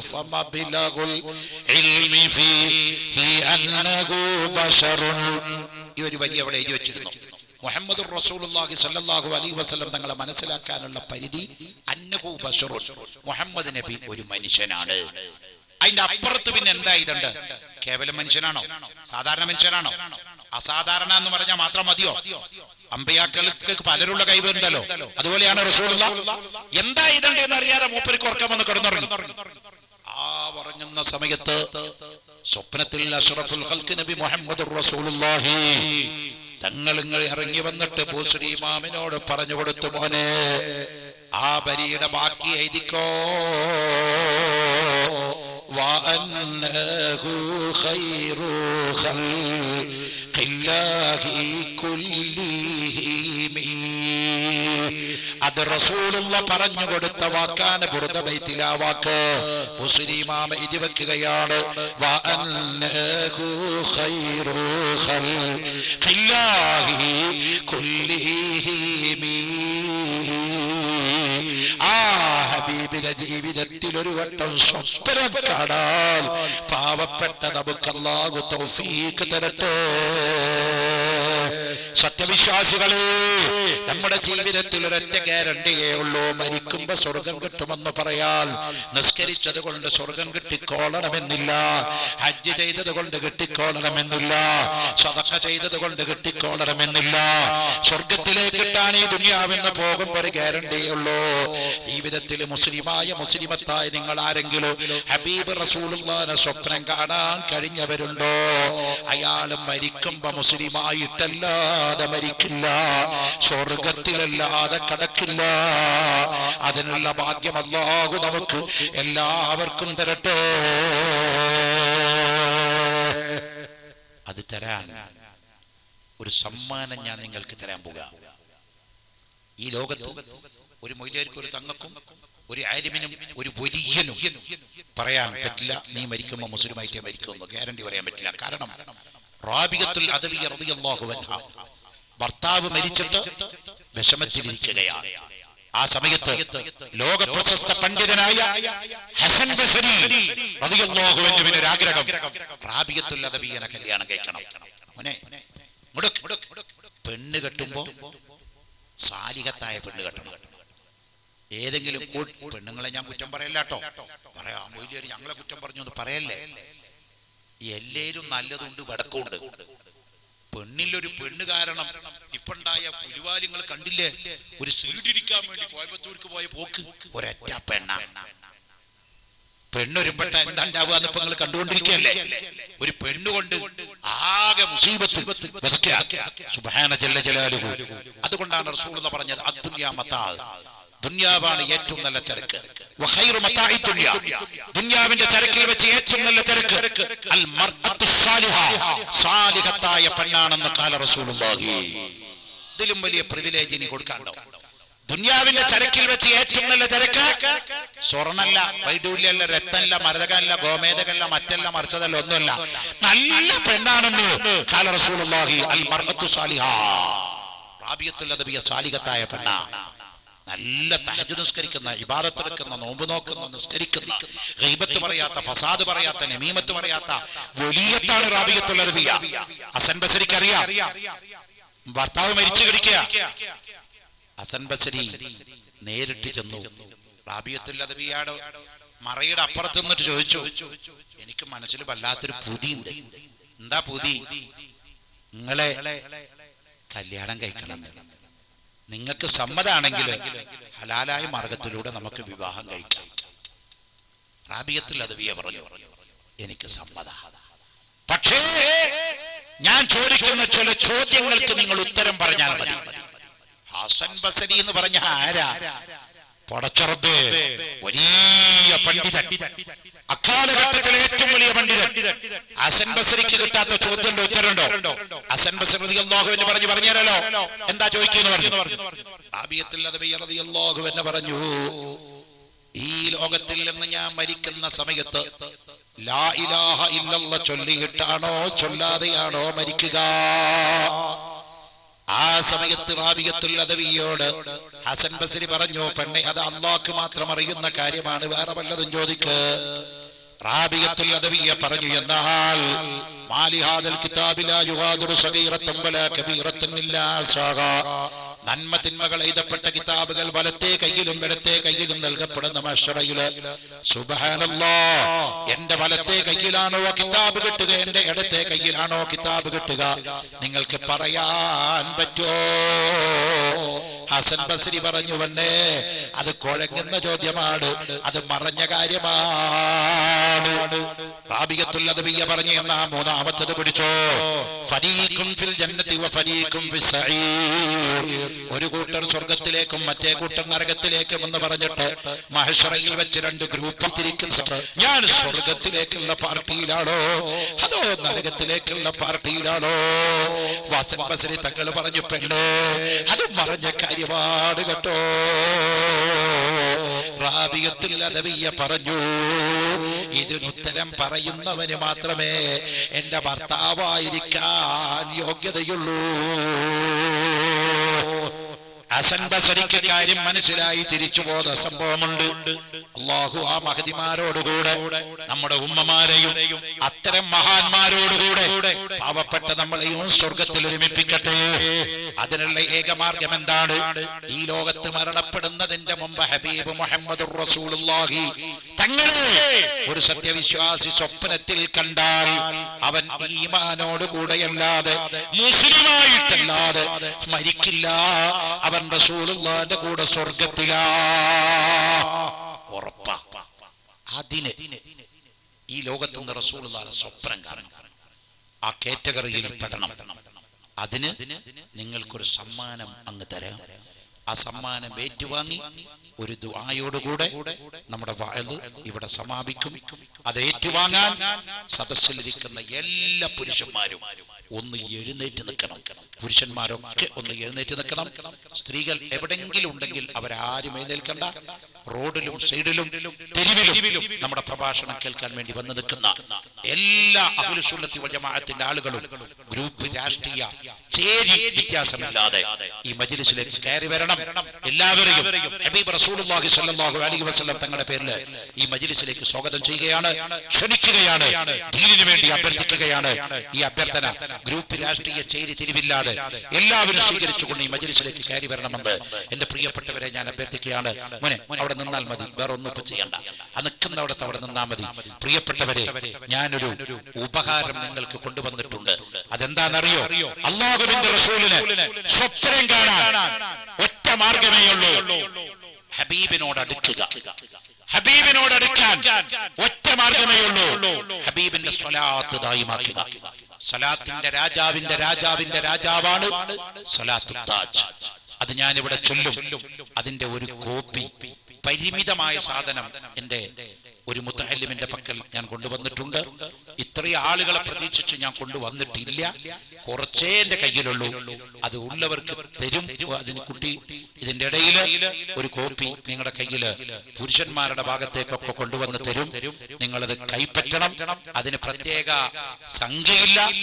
എന്തെങ്കിലും റസൂലുള്ളാഹിന്റെ പേരില് ഹദിയ, സദഖ വേണ്ട. റസൂലുള്ളാഹിക്ക് സദഖ പാടില്ല. തങ്ങന്മാർക്ക് സക്കാത്ത് പാടില്ലാത്ത പോലെ റസൂലുള്ളാഹിക്ക് സദഖ പാടില്ല. റസൂൽ സദഖ എന്ന് പറഞ്ഞ പാവപ്പെട്ടവർക്ക് ധർമ്മം കൊടുക്കണേനാ സദഖ എന്ന് പറയാം. ഹദിയ എന്ന് പറഞ്ഞാൽ സമ്മാനം, കോംപ്ലിമെന്റ്. റസൂലുള്ളാഹി വലിയ ദർജയിലുള്ള ആളാ. അതുകൊണ്ട് റസൂലുള്ളാഹിന്റെ പേരിൽ നിയത്ത് ചെയ്ത് ഒരു ഹദിയ ആ കുട്ടി കൊണ്ടുവരുമ്പോ എന്താ കയ്യാങ്ങി അതങ്ങോട്ട് കൊടുത്താൽ മതി. ഇന്നത് എന്നില്ല, അതിന് വിലയില്ല. ആ കോപ്പി നിങ്ങളുടെ കയ്യിൽ തരും. അതിന്റെ ശേഷം അത് ഞാൻ ഇവിടെ ചൊല്ലിയിട്ട് അത് ദുആ ചെയ്തിട്ട് നമ്മുടെ മജ്ലിസ് പിരിയുകയുള്ളൂ. മോനെ, ആ കോപ്പിയൊക്കെ നമ്മുടെ എല്ലാവരുടെ കയ്യിൽ കൊടുത്തോ.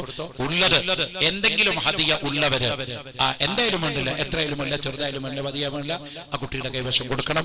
അതോടൊപ്പം പ്രിയപ്പെട്ട സഹോദരന്മാരെ, പ്രിയപ്പെട്ടവരെ, ഈ സ്വലാത്തിന്റെ എണ്ണം 4444. 4444 സ്വലാത്തു താജ് ഒരാള് ചൊല്ലിക്കഴിഞ്ഞാൽ ഇൻഷാ അല്ലാഹ് അയാൾക്ക് ഹബീബ് റസൂലുള്ളാഹിനെ സ്വപ്നം കാണും. ഐ ഗ്യാരണ്ടി, ഐ വാറണ്ടി, ലാ ശക്ക വലാ റൈബ, ഖത്അൻ ഖത്ആ. സംശയത്തിന് വകയില്ല കേട്ടോ. ഇനി 4444 ചൊല്ലി കണ്ടില്ലെങ്കിലോ?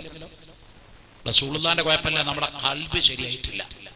കിബ്ർ, കുനുട്ട്, ഹസദ്, ഉള്ളാഢ്യം, ഇത് നമ്മുടെ ഖൽബിന്ന് പോണം. അത് കംപ്ലീറ്റ് ക്ലിയർ ചെയ്യുമ്പോഴേ ഹബീബിനെ സ്വപ്നത്തിൽ കാണുന്നുള്ളൂ. ബിസ്മില്ലാഹ്. അതുകൊണ്ട് നമ്മുടെ മജ്ലിസിൽ ധാരാളം ആളുകളുണ്ടല്ലോ. ഒരു 4444 രൂപ വീതം എല്ലാവരും റസൂലുള്ളാഹിന്റെ പേരിൽ ഓഫർ ചെയ്യണം. ഈ സ്വലാത്ത് എന്നോട് ചെല്ലാൻ പറഞ്ഞത് ബഹുമാനപ്പെട്ട ശംസുൽ ഉലമയുടെ തബറുക്കിന്റെ ശൈഖ്, കണ്ണിയത്ത് ഉസ്താദിന്റെ തബറുക്കിന്റെ ശൈഖ്, ഉള്ളാളത്തെ മർഹൂം താജുൽ ഉലമയുടെ തബറുക്കിന്റെ ശൈഖ്, ശൈഖുനാ കാന്തപുരം ഉസ്താദിന്റെ തബറുക്കിന്റെ ശൈഖായിരുന്ന സയ്യിദ് ഹിബത്തുല്ലാഹിൽ ബുഖാരി നവറല്ലാഹു മർഖദ, അഞ്ചങ്ങാടി ചാവക്കാട് അന്തി ഉറങ്ങുന്ന ഹിബത്തുല്ലാഹിൽ ബുഖാരി തങ്ങളാണ്.